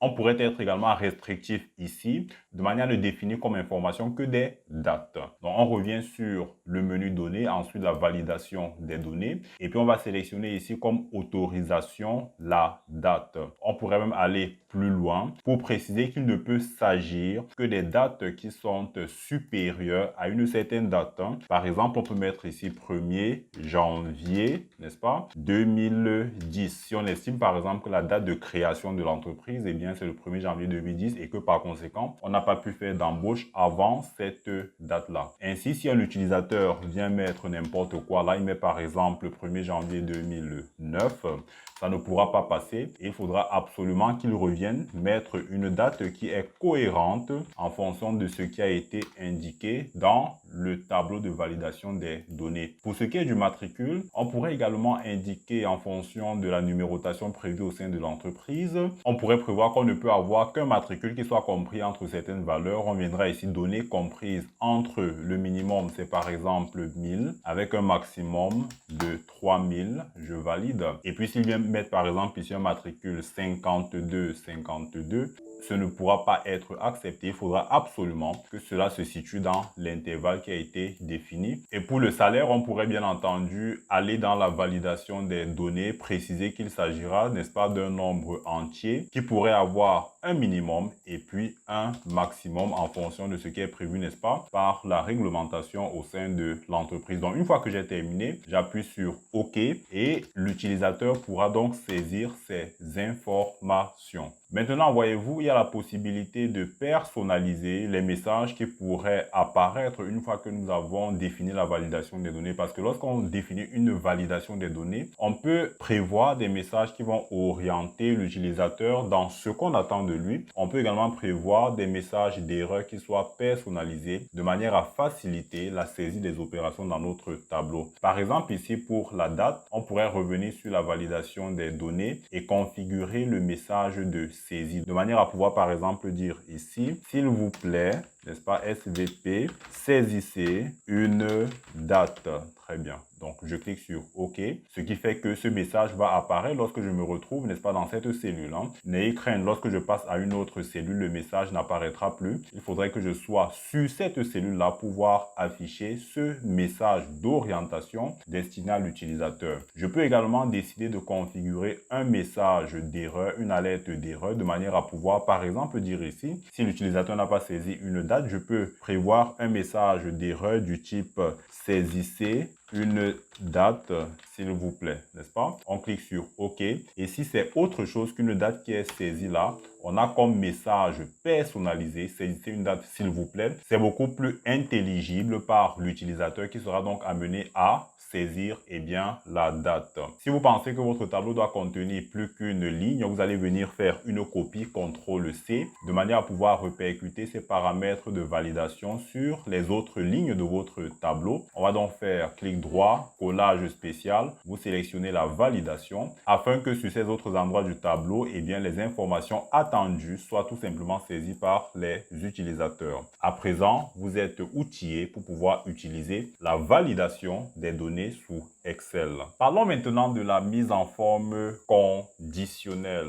C'est absolument important lorsqu'on veut mettre l'emphase, le focus sur les données qui obéissent à un certain critère. Par exemple, ici, on a donc les ventes de nos différentes agences, leurs adresses, mais les ventes, n'est-ce pas, de ces différentes agences-là sur la période.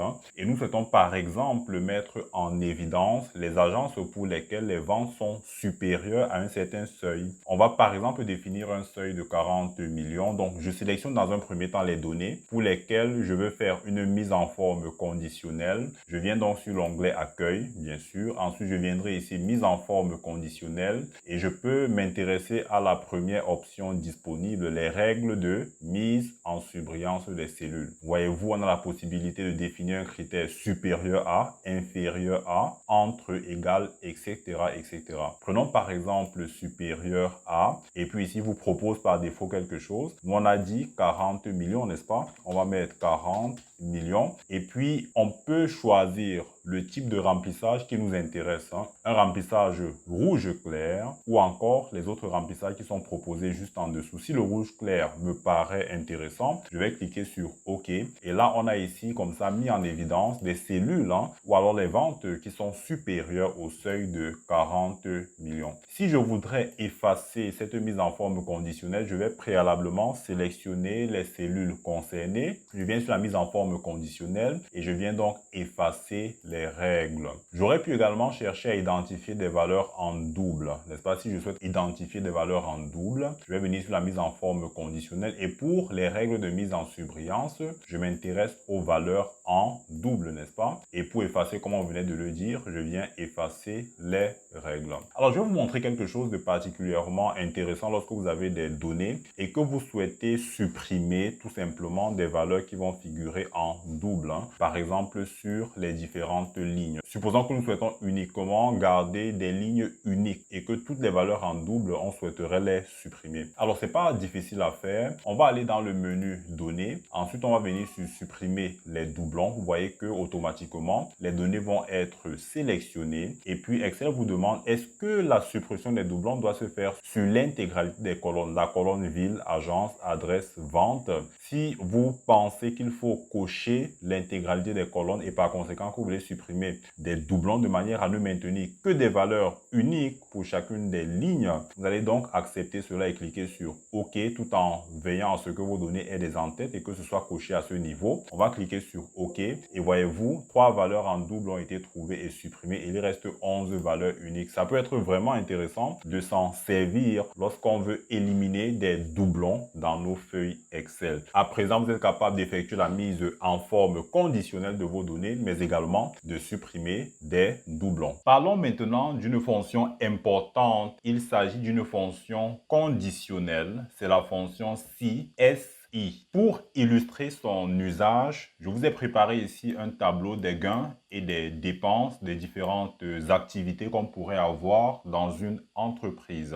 L'objectif, c'est lequel? Eh bien, il s'agit de donner une appréciation du résultat de chaque activité. Une activité qui a un gain supérieur aux dépenses va se voir affecter comme résultat le mot bénéfice, tandis que dans le cas contraire, on va dire qu'il s'agit d'une perte. C'est vrai que ça peut sembler simple a priori lorsqu'on est en présence de quelques données sur 3 lignes, mais lorsque vous avez des milliers de lignes à traiter, vous voyez vraiment tout l'intérêt d'une fonction conditionnelle comme la fonction si. On va donc dire ici égal SI et on va ouvrir les parenthèses et on va noter que cette fonction a 3 composantes importantes. La première composante, c'est le test logique. C'est une composante d'ailleurs obligatoire. Il faut absolument indiquer comme premier argument le test à effectuer. Le critère à partir duquel on va communiquer une valeur si vrai lorsque le critère est bel et bien respecté, ou encore à défaut lorsque ce critère n'est pas respecté, on communiquera une valeur si faux. Le test logique consistera donc à comparer les gains, donc D4. On va comparer que D4 est supérieur à E4. Donc si c'est le cas, on va donc écrire point virgule pour passer au second argument. Si cette condition est vérifiée, quelle sera la valeur si vraie? Nous voulons écrire qu'il s'agit d'un bénéfice. À chaque fois que vous voulez intégrer un texte dans une fonction, vous prendrez la peine de mettre ce texte dans des guillemets. Donc, on va écrire là bénéfice, n'est-ce pas? Ensuite, je mets des guillemets pour terminer avec mon texte. Point virgule, la valeur s'il faut. Dans le cas contraire, si je ne suis pas en présence d'un bénéfice, on va dire qu'il s'agit d'une perte, n'est-ce pas? Donc, je mets également des guillemets et puis je clôture avec une parenthèse. Et voilà qu'on a terminé avec la rédaction de notre fonction si. Je valide et nous pouvons voir que pour la première ligne, nous sommes en présence d'un bénéfice, ce qui est normal parce que les gains sont supérieurs aux dépenses. Je vais donc copier ce que je viens de faire vers le bas afin que cela soit pris en compte sur les autres cellules. On voit que sur la deuxième ligne, il s'agit d'une perte, ce qui se vérifie effectivement parce que les dépenses sont supérieures aux gains. À présent, on a très bien compris l'utilisation de la fonction si. Je vais vous présenter maintenant un second tableau qui est tout simplement la notation des salariés à la suite de l'entretien d'évaluation. Et nous avons pour chacun des matricules les notations qui ont été faites sur ces 3 rubriques, la ponctualité, le respect et la performance. Ensuite, nous voulons porter une appréciation. Nous allons dire que l'élément qui a été noté est un bon élément lorsque toutes les notes ou alors lorsque chacune des notes est supérieure ou égale à 18.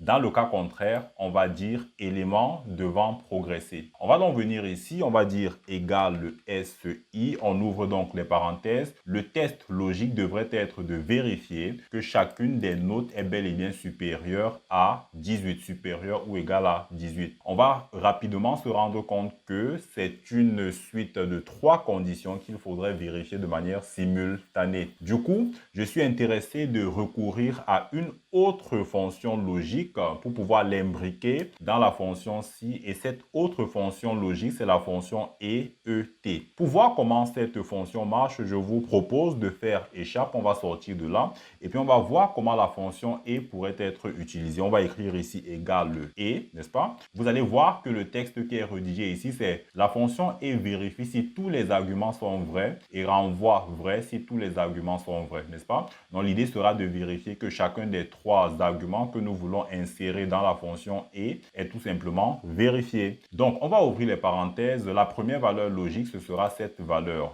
supérieure ou égale à 18. Point virgule, on va vérifier la deuxième valeur logique, c'est de vérifier que cette note est supérieure, n'est-ce pas, ou égale à 18. Troisième valeur logique, c'est de vérifier que cette note est supérieure ou égale à 18. On ferme les parenthèses et soyez attentifs au résultat. On a ici faux, n'est-ce pas? Ce qui signifie que justement, on n'a pas ici des notes qui soient supérieures à 18. Si je fais cette copie vers le bas, vous allez voir que pour certains éléments, on a un vrai, par exemple ici, parce que chacune des notes est bel et bien supérieure ou égale à 18. Là également, c'est bel et bien vérifié. Ce qui fait que on peut bel et bien imbriquer cette fonction dans la fonction si. On va donc dire égal le si, on ouvre les parenthèses. On va maintenant solliciter pour le test logique la fonction et que nous venons d'utiliser. Donc, première valeur logique, c'est c'est ça, supérieur ou égal à 18, point virgule. Deuxième valeur logique, c'est ça, supérieur ou égal à 18, point virgule. Troisième valeur logique, c'est celle-ci, supérieure ou égale à 18. Je peux fermer les parenthèses sur la fonction et là, nous avons bel et bien notre test logique. Point virgule, si les trois conditions que nous venons de présenter sont bel et bien vérifiées, la valeur si vraie, c'est de dire qu'il s'agit d'un bon élément, n'est-ce pas? On va donc mettre un point virgule. En revanche, si ce n'est pas le cas, si ce n'est pas vérifié, on va dire élément devant progresser. Super. Ainsi, je ferme la parenthèse et là, nous allons copier ceci vers le bas et on peut constater qu'effectivement, on a un bon élément à chaque fois qu'on a une note qui est supérieure à 18 ou égale à 18, n'est-ce pas? Ce qui est le cas également pour la dernière ligne. Alors, on va effacer ça parce que je voudrais vous montrer également comment utiliser une autre fonction conditionnelle, notamment la fonction OU. On va par exemple supposer qu'on va qualifier un collaborateur de bon élément lorsqu'il a une des notes qui est supérieure à 18, n'est-ce pas? Du moment où on a une note parmi tant d'autres qui est supérieure à 18, on va qualifier le collaborateur de bon élément. Alors, pour mieux comprendre comment ça pourrait se faire avec la fonction OU, je vais mettre ici 18 et puis nous allons venir ici voir comment la fonction OU marche. OU, on ouvre donc les parenthèses. Première valeur logique, c'est cette valeur supérieure ou égale à 18, point virgule. La deuxième valeur logique, supérieure ou égale à 18. Troisième valeur logique, supérieure ou égale à 18. Contrairement à la fonction et, ici cette condition va être vérifiée du moment où l'une des trois valeurs est bel et bien supérieure ou égale à 18. Je vais donc valider. Vous voyez que la condition ici, elle est vraie parce que bien que ces deux notes soient inférieures à 18, j'ai au moins une des notes qui est supérieure ou égale à 18. On peut copier vers le bas pour voir qu'effectivement, la condition va également être vérifiée pour la deuxième ligne et puis pour la dernière ligne également. Ainsi, je peux donc revenir sur ma fonction si. Le test logique, ce sera OU, n'est-ce pas? On ouvre la parenthèse. Pour la première valeur logique, c'est ceci, supérieur ou égal à 18. Deuxième valeur logique, supérieur ou égal à 18. Troisième valeur logique, supérieure ou égale à 18. Si c'est vérifié, on va dire qu'il s'agit d'un bon élément, tandis que si ce n'est pas vérifié, on dira élément appelé à progresser. Très bien, je ferme donc les guillemets et puis je ferme également la parenthèse et puis je pense qu'on a bien rédigé notre fonction si. On va donc dire bon élément pour le premier et puis bon élément également qui vont apparaître sur deux autres emplacements. Donc, on a vu dans cette partie comment utiliser la fonction conditionnelle si et dans quel cadre également faire appel à d'autres fonctions logiques telles que la fonction et puis la fonction OU. Comme nous l'avons déjà souligné tout au long de cette formation, c'est important de mémoriser les raccourcis clavier qui correspondent aux tâches les plus usuelles sur Excel afin justement de gagner du temps. Donc, dans cette partie, on va passer en revue les plus importants de ces raccourcis clavier. Ce n'est pas évident de mémoriser tout d'un coup, mais le fait d'avoir l'habitude de recourir à des raccourcis clavier sous Excel feront que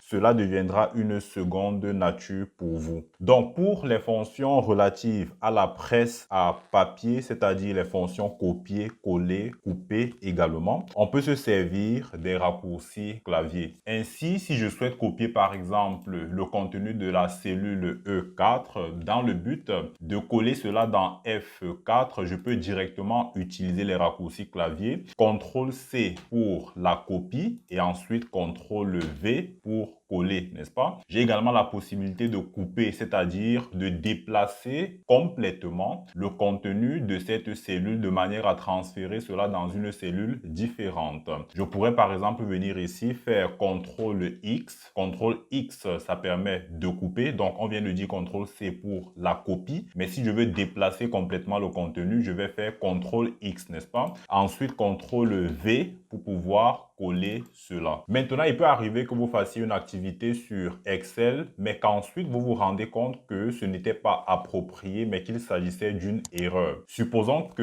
l'opération que nous venons d'effectuer, à savoir couper cet élément, les 32 millions, qui était initialement dans la cellule E5, on se rend compte après coup qu'il s'agit d'une erreur. Comment est-ce qu'on peut faire pour revenir en arrière? Je peux utiliser également un raccourci clavier CTRL Z afin de revenir en arrière, n'est-ce pas? CTRL Z permet d'annuler l'opération qui a été effectuée précédemment et je peux également annuler l'annulation de manière à rétablir ce que j'avais effectué en me servant du raccourci CTRL Y. Pas CTRL Y, ça permet de revenir, n'est-ce pas, sur l'opération antécédente. Alors, faisons CTRL Z tout simplement pour annuler ça. Je vais également supprimer ce que j'ai mis dans cette cellule. Supposons à présent que je souhaiterais faire de cette plage de données un tableau Excel. On a vu dans cette formation qu'on peut se servir du raccourci CTRL L pour créer un tableau officiel Excel. CTRL L. Il faut donc que le curseur soit présent à n'importe quel endroit de votre feuille de données. Ensuite, CTRL L vous permet rapidement de créer un tableau. Il suffira de vérifier que le tableau comporte des entêtes et cliquer sur OK. Et voilà que vous avez votre tableau créé. Je vais maintenant vous montrer des raccourcis qui permettent de se déplacer à l'intérieur d'une feuille de données. On va se servir par exemple de contrôle, touche de direction sur la droite. Ça permet de se déplacer aisément à l'intérieur d'un tableau, surtout lorsque vous avez un tableau qui comporte des centaines de lignes, voire des centaines de colonnes. Il peut être intéressant, si on veut aller d'un bout à l'autre du tableau, de se servir bien des touches contrôle, touche de direction, contrôle, touche de direction vers le bas, contrôle, touche de direction vers la gauche, etc., etc. Maintenant, si je souhaite sélectionner des éléments de ce tableau, je peux me servir de la touche contrôle, shift, touche de direction sur la droite par exemple, pour sélectionner l'intégralité de la ligne. Ou encore, si je veux rester sur une colonne, je peux faire contrôle, shift, touche de direction vers le haut. Et voilà que j'ai sélectionné l'intégralité de la colonne. C'est très utile lorsqu'on a un tableau qui est très grand et qu'on ne voudrait donc pas perdre du temps en utilisant la barre de défilement. Les touches CTRL A permettent également de sélectionner l'intégralité de la feuille de données. Donc, vous allez faire CTRL A, ça permet d'avoir la sélection sur l'intégralité de la table de données. Maintenant, si je souhaite aller d'une feuille à une autre, je ne suis pas obligé de venir cliquer avec la souris, n'est-ce pas? C'est pas obligé de faire ça. Je peux directement utiliser les touches CTRL, touche de pagination et je peux donc me balader rapidement d'une feuille à une autre. CTRL, touche de tabulation dans le but de me balader, n'est-ce pas, rapidement d'une feuille à une autre. Maintenant, si je souhaite enregistrer rapidement mon classeur Excel, je peux me servir des touches CTRL S. Ça permet donc d'avoir un enregistrement rapide, n'est-ce pas? C'est l'équivalent de venir ici et utiliser cette touche d'accès rapide d'enregistrement, c'est pareil. Alors, pour découvrir d'autres raccourcis Excel qui peuvent vous être utiles, j'ai mis un lien dans la description afin que vous puissiez justement accéder à une page web qui vous donnera accès à l'intégralité des raccourcis sous Excel. Voyons à présent comment saisir simultanément des données sur plusieurs feuilles Excel. Pour illustrer ça, on va par exemple parler de ce que nous attendons de nos collaborateurs. Alain, ensuite Ambroise et enfin Paul, n'est-ce pas? Nous souhaitons qu'ils puissent remplir ce template qu'on va leur communiquer et dans lequel template ils devront indiquer les heures de travail effectuées au cours de la semaine et puis les tâches auxquelles ils se sont adonnés. Alors, pour pouvoir compléter simultanément ou renseigner simultanément des données sur des feuilles Excel, première chose à faire, c'est de sélectionner déjà les feuilles en question. Donc, pour les sélectionner, on va se servir de la touche CTRL. J'appuie sur la touche CTRL. Ensuite, je clique sur cette feuille qui concerne le second collaborateur et le troisième collaborateur. Vous allez remarquer justement que sur ces trois feuilles, là, j'ai lâché la touche CTRL. Sur ces trois feuilles, on peut remarquer que c'est sur un fond blanc, ce qui nous rassure justement que les trois feuilles ont été sélectionnées. Voyez-vous, si je saisis une information sur cette feuille, elle sera directement répercutée sur les autres feuilles qui sont sélectionnées. Par exemple, nous allons saisir ici jour. Ensuite, il faudra communiquer le temps de travail et enfin les tâches effectuées, n'est-ce pas? Alors, pour les tâches effectuées, une petite erreur, très bien. Alors, on va donc devoir, pour les jours de la semaine, aller de lundi à dimanche. On va se servir donc de cet angle de copie incrémentée et puis on ira jusqu'à dimanche. Et puis, vérifions maintenant que cette saisie de données a bel et bien été faite sur les autres deux feuilles. On va donc venir ici et nous nous rendons compte justement que sur la feuille que Ambroise devra compléter, ces informations ont été saisies directement, de même que sur la troisième feuille. Donc voilà qui vous permettra de gagner du temps et à présent, vous êtes capable de saisir des données sur plusieurs feuilles simultanément. Nous allons à présent aborder la question de l'impression parce que c'est bien beau de savoir travailler sur des documents sur Excel, mais c'est encore mieux de savoir les imprimer parce que généralement, lorsqu'on va les transmettre à la hiérarchie ou pour des besoins de présentation, on aura certainement besoin de l'avoir sur un format papier. Je vous propose eh bien d'avoir le réflexe d'afficher systématiquement votre aperçu avant impression. Vous pouvez vous servir de ce bouton par exemple d'accès rapide ou alors s'il n'existe pas dans votre classeur, vous pouvez l'activer en venant ici et puis vous cochez aperçu et impression. Donc lorsqu'on clique dessus, on peut avoir justement un aperçu avant, n'est-ce pas, l'impression. Ça permet d'éviter de mauvaises surprises lorsqu'on va à l'imprimante. Donc on peut se rendre à l'évidence que Excel souhaiterait imprimer notre document sur 2 pages. Pourtant en réalité quand on le regarde, c'est pas nécessaire de l'avoir sur 2 pages, il se présenterait mieux sur une seule page. On peut déjà noter que sur cette interface, on peut faire des modifications, par exemple sur l'orientation, portrait ou paysage. On peut choisir de mettre cela en paysage. Tout dépend de ce qui vous paraît présentable. Ensuite, on peut également venir ici, cliquer sur mise en page et vous allez voir que vous avez accès à plusieurs options de mise en page de votre document. On a parlé du portrait ou du paysage. Vous avez la possibilité de réduire l'échelle d'impression, d'ajuster le nombre de pages en largeur sur un nombre de pages en hauteur. Vous pouvez également venir travailler sur les marges de manière à augmenter les marges sur la gauche ou sur la droite, sur le haut ou sur le bas, ou même de centrer horizontalement, ça dépend de vous, ou même de venir configurer les en-têtes. On va annuler ça parce que je souhaiterais vous présenter, on va donc revenir en arrière, je souhaiterais vous présenter un mode de présentation qui vous permet de travailler aisément sur la définition des paramètres d'impression. Mais avant de parler de cette définition des paramètres d'impression, j'aimerais juste vous montrer une astuce intéressante. Lorsque vous souhaitez imprimer uniquement une partie du document, on peut par exemple supposer que je voudrais juste imprimer cette partie du document, n'est-ce pas? Cette partie où je compare les gains aux dépenses. Il suffit donc de sélectionner cela et de venir sur Fichier, Imprimer et ensuite je peux dire ici imprimer uniquement la sélection et vous verrez que dans toute ma feuille, seule la sélection va être imprimée. Donc c'est une option qui peut être également intéressante suivant ce dont vous avez besoin. On va donc revenir ici et puis je vais vous parler du mode d'affichage qui me paraît approprié lorsqu'il est question de visualiser à l'écran le résultat de votre impression. Vous allez donc venir ici sur l'onglet affichage et puis on va prendre mise en page. Sur la présentation ou l'affichage en mise en page, on peut noter que ici on aura à l'écran exactement la présentation qu'on aurait eu si nous avions imprimé sur du papier. On peut justement remarquer que Excel souhaite faire une impression sur 2 pages. La première page présentera ce que nous pouvons voir sur la gauche et la deuxième page présentera ce que nous pouvons voir ici sur la droite. Au final, pour pouvoir présenter mon document sur une page, pour que cela tienne sur une seule page, je vais venir sur l'onglet mise en page, n'est-ce pas? Et puis je peux venir ici modifier sur la largeur, je mets une page, sur la hauteur, je mets une page et puis on peut remarquer que mon document se présentera dorénavant sur une seule page. Ce qui est également intéressant, c'est la possibilité d'ajouter un en-tête.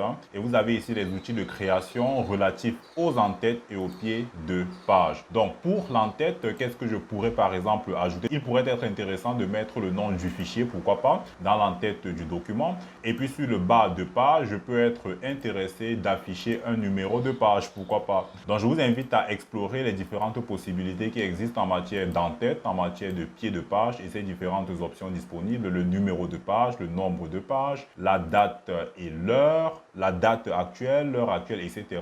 afin de pouvoir bien peaufiner vos compétences pour ce qui est de la définition des paramètres d'impression. Et vous pouvez également noter qu'on a un un raccourci pour pouvoir imprimer rapidement des documents. Donc, c'est CTRL plus la touche P. Et là, vous êtes sur l'interface d'impression. Il vous suffira de cliquer sur imprimer lorsque cet aperçu vous convient. À présent, vous êtes capable d'imprimer des documents Excel. Parlons maintenant de la protection de vos données. Il arrive que vous confiez un fichier à un collaborateur et vous ne souhaitez pas qu'une modification soit faite sur d'autres parties de ce fichier, même par inadvertance. Pour illustrer ça, nous avons ici le tableau des ventes, n'est-ce pas, des différentes agences pour une période. Et nous souhaitons que le collaborateur ne puisse intervenir que dans cette colonne où il va remplir les ventes de la période, n'est-ce pas? Et qu'il ne puisse pas venir modifier quoi que ce soit à l'extérieur de cette zone-ci. Il faut dire déjà que par défaut, dans Excel, toutes les cellules, je veux dire, sont verrouillées. Donc, par défaut, toutes les cellules sont verrouillées. Bien sûr, ce verrouillage n'a pas d'effet du moment où vous n'avez pas protégé votre feuille. Donc, tant que la feuille n'est pas protégée, le verrouillage est sans effet et votre collaborateur ou n'importe qui ayant accès au document peut le modifier à sa convenance. Ainsi, pour pouvoir protéger une feuille, ce qu'on va faire, c'est déverrouiller les cellules pour lesquelles on souhaiterait que le collaborateur puisse, n'est-ce pas, faire des modifications appropriées. Par exemple, nous souhaitons qu'il complète ici les ventes. Par conséquent, on va faire un clic droit là et puis on va venir sur format de cellule. On prend la protection, on vient sur l'onglet protection et puis on enlève le verrouillage, n'est-ce pas? Ça fera que lorsqu'on va protéger la feuille, eh bien, cette protection ne sera faite que sur des cellules qui sont verrouillées, sachant que par défaut, comme on vient de le dire, les cellules sous Excel sont, n'est-ce pas, verrouillées. Donc, je déverrouille ces cellules afin qu'ils puissent faire des modifications, des ajouts, n'est-ce pas, sur ces cellules-là, sur lesquelles, eh bien, je le lui permets. Donc, une fois que j'ai fait ça, je vais cliquer sur OK et puis je viens protéger la feuille et je viens désélectionner, n'est-ce pas, cette option, sélectionner les cellules verrouillées. Une fois que c'est fait, vous noterez que notre collaborateur pourra, n'est-ce pas, ajouter des valeurs ici. Il n'y a pas de problème. Mais lorsqu'il est question de venir à l'extérieur de ce tableau, il n'y a pas possibilité de faire quoi que ce soit, n'est-ce pas? Le seul champ d'intervention, c'est là. Et là, ça nous permet ainsi de protéger notre feuille contre des erreurs possibles. À présent, vous êtes capable de protéger une feuille Excel. Bravo à vous qui avez eu la patience de rester avec moi jusqu'ici pour cette formation. Cela montre que vous êtes déterminé à être la référence Excel au sein de votre entreprise, mais avant tout à être plus efficace dans vos activités à travers, n'est-ce pas, ce tableur Excel. Je vous accorde donc un bonus et dans cette partie bonus, on va voir comment utiliser une fonction, la fonction VPM, afin de déterminer le montant des échéances dans le cadre d'un emprunt qu'on a par exemple obtenu de la banque ou d'un autre bailleur de fonds, de manière à être capable de vérifier les montants déterminés par le banquier. On verra également comment se servir de cette fonction dans le but de déterminer le montant des échéances parce qu'on voudrait se constituer un capital. Et puis on va également utiliser quelques fonctions de base pour traiter du texte.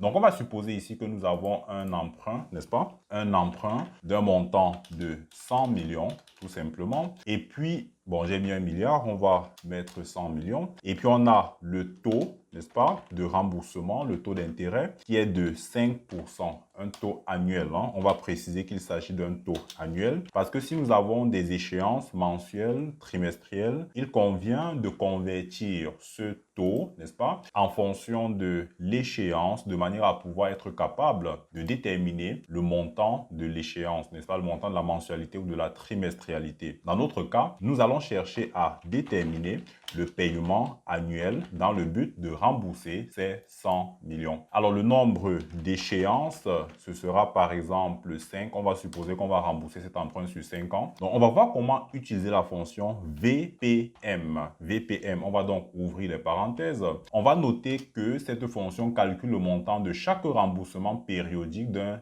investissement. On aurait pu également parler d'un emprunt à remboursement et taux d'intérêt constant. Donc, j'ouvre les parenthèses. Le taux, eh bien, ce sera 5%, point virgule. Le nombre de paiements, ce sera sur 5 années, n'est-ce pas? Point virgule. La valeur actuelle, c'est-à-dire le montant de l'emprunt, il est bien de 100 millions. Et puis, on va fermer les parenthèses. Et puis, on a un montant de 23 97 480 qui doit être payé au terme de chaque année afin de rembourser cet emprunt dans son intégralité. Voyons maintenant comment déterminer le montant des versements que je devrais effectuer si je souhaite me constituer un capital de 100 millions au bout de 5 versements annuels. Donc, on va aller dans le schéma inverse. Cette fois-ci, nous ne sommes pas en train de rembourser un emprunt. On est plutôt en train de constituer un capital. Et on a besoin de savoir combien je devrais verser au terme de chaque année afin de constituer ce capital de 100 millions. On pourrait pour cela se servir toujours de la fonction VPM. Et puis, on va donc dire égal VPM. On va donc ouvrir les parenthèses. Le taux, il est de 5% en supposant que notre placement est rémunéré au taux de 5%, ou si vous voulez, on peut utiliser un taux différent. Voyez-vous, si je mets par exemple 8%, vous verrez que le montant des paiements annuels, il change, il devient plus important dans le cas d'un remboursement d'emprunt, ce qui est normal parce que je dois rembourser des valeurs beaucoup plus importantes avec un taux d'intérêt élevé. Si je mets le taux d'intérêt à 3%, vous verrez que le montant est beaucoup plus faible. C'est pourquoi justement, il est important d'utiliser dans le cadre des fonctions Excel des références afin que lorsque la valeur des cellules à la base de ces différents calculs, lorsque la valeur change, que l'on puisse également avoir une répercussion directe sur la cellule qui contient, n'est-ce pas, les formules. On va donc supposer que nous sommes ici sur 8%. Donc, quel versement annuel je devrais effectuer afin de me constituer un capital de 100 millions au bout de 5 ans? On va dire égal VPM. On va donc ouvrir les parenthèses. On va prendre le taux, point virgule, le nombre de paiements, je voudrais faire 5 paiements, point virgule. Ici, on n'a pas de valeur actuelle, mais on a plutôt une valeur capitalisée qu'on voudrait se constituer de 100 millions. Donc, on va prendre une valeur capitalisée de 100 millions. Et puis, on peut fermer les parenthèses. Et on aura donc la valeur de 17 millions que je devrais verser tous les ans pendant 5 ans afin de me constituer un capital de 100 millions. Maintenant, voyons quelques fonctions intéressantes qui peuvent être utilisées sur du texte. Ici, à gauche, j'ai le nom de mes clients. On peut remarquer que le nom, il est en minuscule. Mais voyez-vous, vous pouvez avoir besoin de mettre du texte en majuscule. Et pour cela, il y a une fonction sur Excel qui vous permet librement de mettre du texte en majuscule. Il s'agit de la fonction majuscule, n'est-ce pas? La fonction majuscule convertit une chaîne de caractères en majuscule. On va donc lui indiquer la référence de la cellule pour laquelle on voudrait faire cette conversion. Je ferme les parenthèses et voilà que vous avez le nom qui est converti en majuscule. Je vais donc double-cliquer sur cet angle de recopie, n'est-ce pas? Et on peut voir que la répercussion est immédiate sur les autres cellules. J'aurais pu également convertir dans le schéma inverse, convertir cela en minuscule. C'est pas bien compliqué. On va dire égal minuscule. Et puis, on aura ceci exactement en minuscule, n'est-ce pas? Donc, voilà qui nous permet de bien utiliser des fonctions intéressantes sur du texte. Je double-clique ici afin que l'ajustement de la colonne soit automatisé sur l'élément le plus long, n'est-ce pas, parmi les éléments qui sont disponibles ici. Et puis, voyez-vous, il y a une fonction intéressante également. Vous allez voir ça. Une fonction qui vous permet uniquement de mettre en majuscule la première lettre d'un nom propre. La première lettre d'un nom propre. On va donc utiliser cette fonction, la fonction égale nom propre, n'est-ce pas? Ça met en majuscule la première lettre de chaque mot d'une chaîne de texte et met toutes les autres lettres en minuscule. Moi, je la trouve vraiment appropriée si vous souhaitez faire une présentation beaucoup plus intéressante de votre texte. On va donc indiquer la référence de la cellule qui contient le texte. On ferme les parenthèses et voilà que c'est uniquement la première lettre, n'est-ce pas, qui est mise en majuscule. Nous sommes arrivés au terme de notre formation et à présent, tu es capable d'accomplir des tâches de base sur Excel. Alors, pour aller plus loin, j'ai produit un document, les 10 fonctions à maîtriser sur Excel, les 10 fonctions qu'il faut absolument connaître sur Excel. Il y a un lien dans la description afin de t'aider à télécharger ce document pour accélérer ton apprentissage. Sachant qu'il y a d'autres vidéos de formation qui vont paraître sur la chaîne afin de t'aider à aller toujours plus loin, abonne-toi et active la cloche, active les notifications afin de ne pas passer à côté de cette formation précieuse.